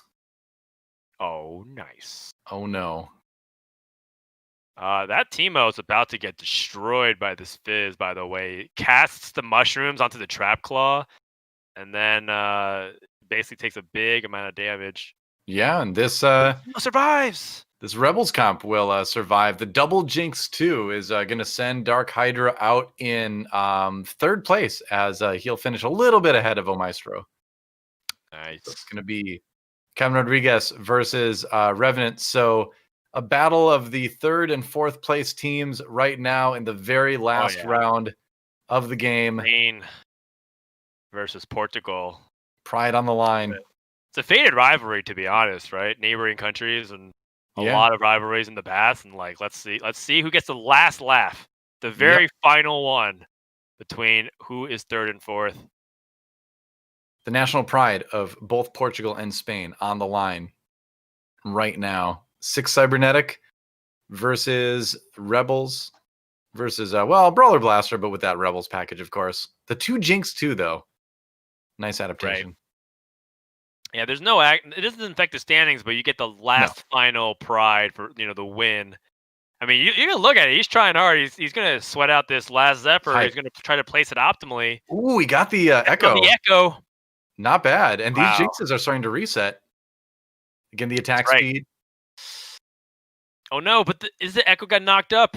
The Shrouds, the Jinx finally get the reset, which is really big, and she's putting out big damage, and the Echo is not able to kill it. And that's going to be a win for Captain Rodrigues, and that's going to be Portugal ending their tournament run with a decisive 3rd place finish and a lobby 5 win. Yep, that's right. So Captain Rodrigues, at least he and Portugal feeling good about winning that final lobby. He was our points leader, actually, Tuesday, I think, of last week. And so a player that had a lot of success back then. Unfortunately, Portugal and Spain, not enough success to make it to the grand finals. We're going to take a look at the standings in a moment to see who the overall points leader is. Got a feeling it'll be DarkHydra, but he might have been just barely overtaken at the end. But we will see. Looks like it is indeed DarkHydra at the very top, 7 points ahead of Reven from Spain. And then ToonTV, Captain Rodrigues rounding out 3rd and 4th. Pretty close across the board today, actually. Nobody really super far behind, Yeah, overall, there was moments of brilliance from all kinds of players. We saw the Spanish 1-2 finish in the very beginning, and then we saw a couple of other dominant performances like that too. But DarkHydra with top 4s in every single game, 4th, 1st, 3rd, 3rd, 3rd. That's extremely consistent. And once more, being the top performer of the day, really showing why he is hyped up by so many other players. Yeah, very exciting player to watch. And let's take a look at the overall national scores. As you would imagine, Germany and France, the teams going to the grand finals. Portugal actually making it fairly close at the end, breaking the 100-point mark, getting up to 101, only 12 points behind France. Spain down at 81, having a couple good showings today, but overall the bottom team for pretty much the whole semifinals. But yeah, going to be an exciting grand finals tomorrow. Germany versus France. That is really hype, actually. Yeah, and Germany gets the 2-point advantage, but it really doesn't have any stakes in the actual finals. So the points will be reset, and we get to see who gets to be the number 1 country between Germany and France. And it does feel right because those are 2 of the bigger sub-regions within Europe.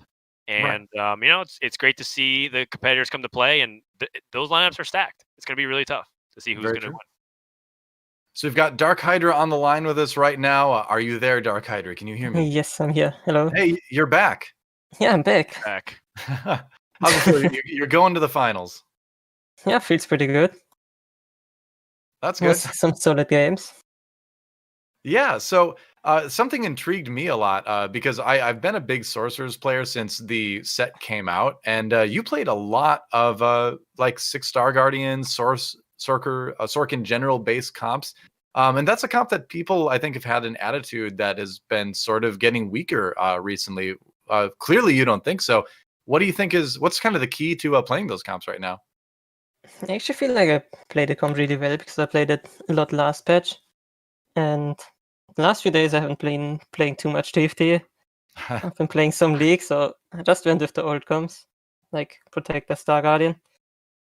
Yeah, but it actually feels really strong. And also I feel like no one contests you, so it's really easy to hit the units now. It's actually quite easy to play. That makes sense. All right.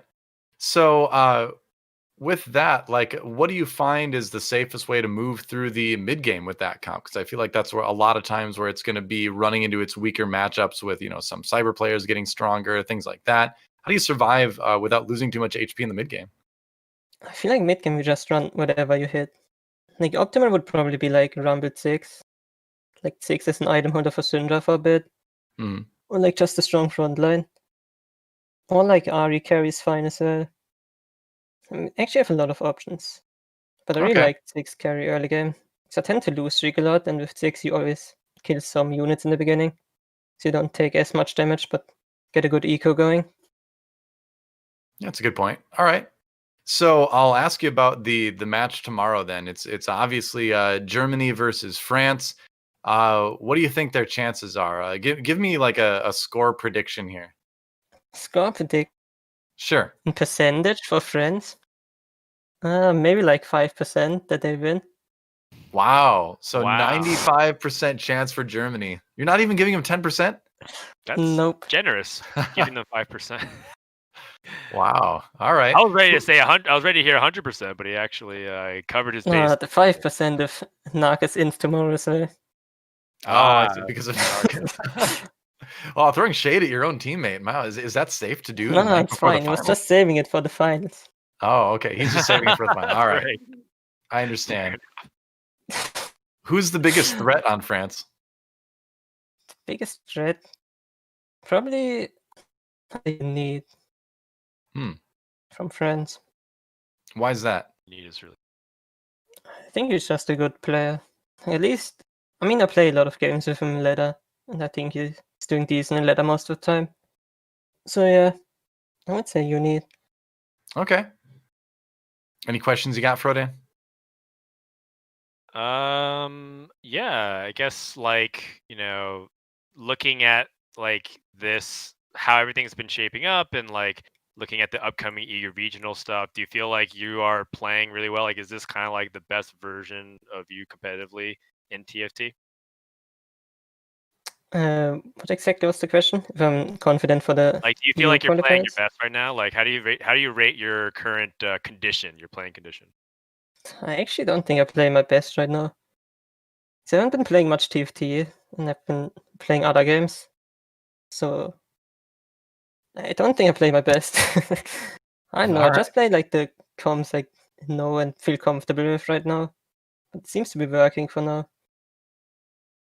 Yeah, it makes sense. Very Like the comfort picks are always the safest way to go, for sure. Cool. All right. So we'll throw one more question at you. You've got the microphone right now. Is there anything you want to say to the German fan community? What's your hype talk to get everyone psyched up for the finals tomorrow? I don't need hype talk. We just win tomorrow. Let the results speak. No hype required. What Nope. if people have a little hype anyway? I think that's gonna happen whether you like it or not. There's gonna be hype. I mean, hype is always good, right? So Yeah. Be hyped for tomorrow. All right, awesome. Well, that'll do it. Thanks for joining us, DarkHydra. Good luck to you and the rest of Team Germany tomorrow in the grand finals. Yeah, thank you very much. And thanks for the interview. Yeah, our pleasure. Thank you. See ya. All right, so there you go, ladies and gentlemen. DarkHydra, no hype required, 95% chance to win. Narkez guaranteed to be saving it all for the finals. All of this was just, him being Goku wearing the 500-pound wristbands. He's taking them off tomorrow for the grand finals versus France. Yeah, Germany looks really powerful. He did even admit that, Narkez hasn't been performing particularly well, but he's due, right? Narkez is due for a really good True. performance. But at the same time, France looks pretty solid. I agree, would be the biggest threat on Team France, as he is very consistent. Mhm. And overall, should be a good time. Yep, that's right. So on that note, I think that about does it for us today. Big shout out again to Juke.gg for sponsoring the Giant Slayer European Cup. Go check them out. Lots of great esports. It's a great site for like aggregate esports content, right? You can find all the tournaments going on. They've got great calendars and stuff. You can have them remind you if you want to not miss a particular match in a particular game. So it is a great site. They do a lot to support TFT esports. So we thank them again for sponsoring Giant Slayer and a bunch of other stuff. So that'll do it, I think, for us today. And any final parting words, Frodan? I always want to give you a chance. I don't want to just end it without letting you have a chance to say something. Yeah, make sure to check out the finals tomorrow, as well as all the TFT action. If we don't get to see you tomorrow, there's the Cloud9 Nebula finals, as well as the Mort Dog Top 4 Madness, which should be really, really fun. That's gonna be DoA insane. and Mort are getting the cast, so I get to watch and just be a fan. That'll be cool. That'll be fun. All right. Well, guys, tomorrow, the grand finals of the Giant Slayer European Cup. Do not miss it. It's going to be awesome. Germany versus France. For today, at least, DoA and Frodan saying so long, but we will be back in less than 24 hours to have that great finals and see who comes out on top in one of the first major nation versus nation competitions in TFT. It's been awesome. It's going to be even better tomorrow. We'll see you then.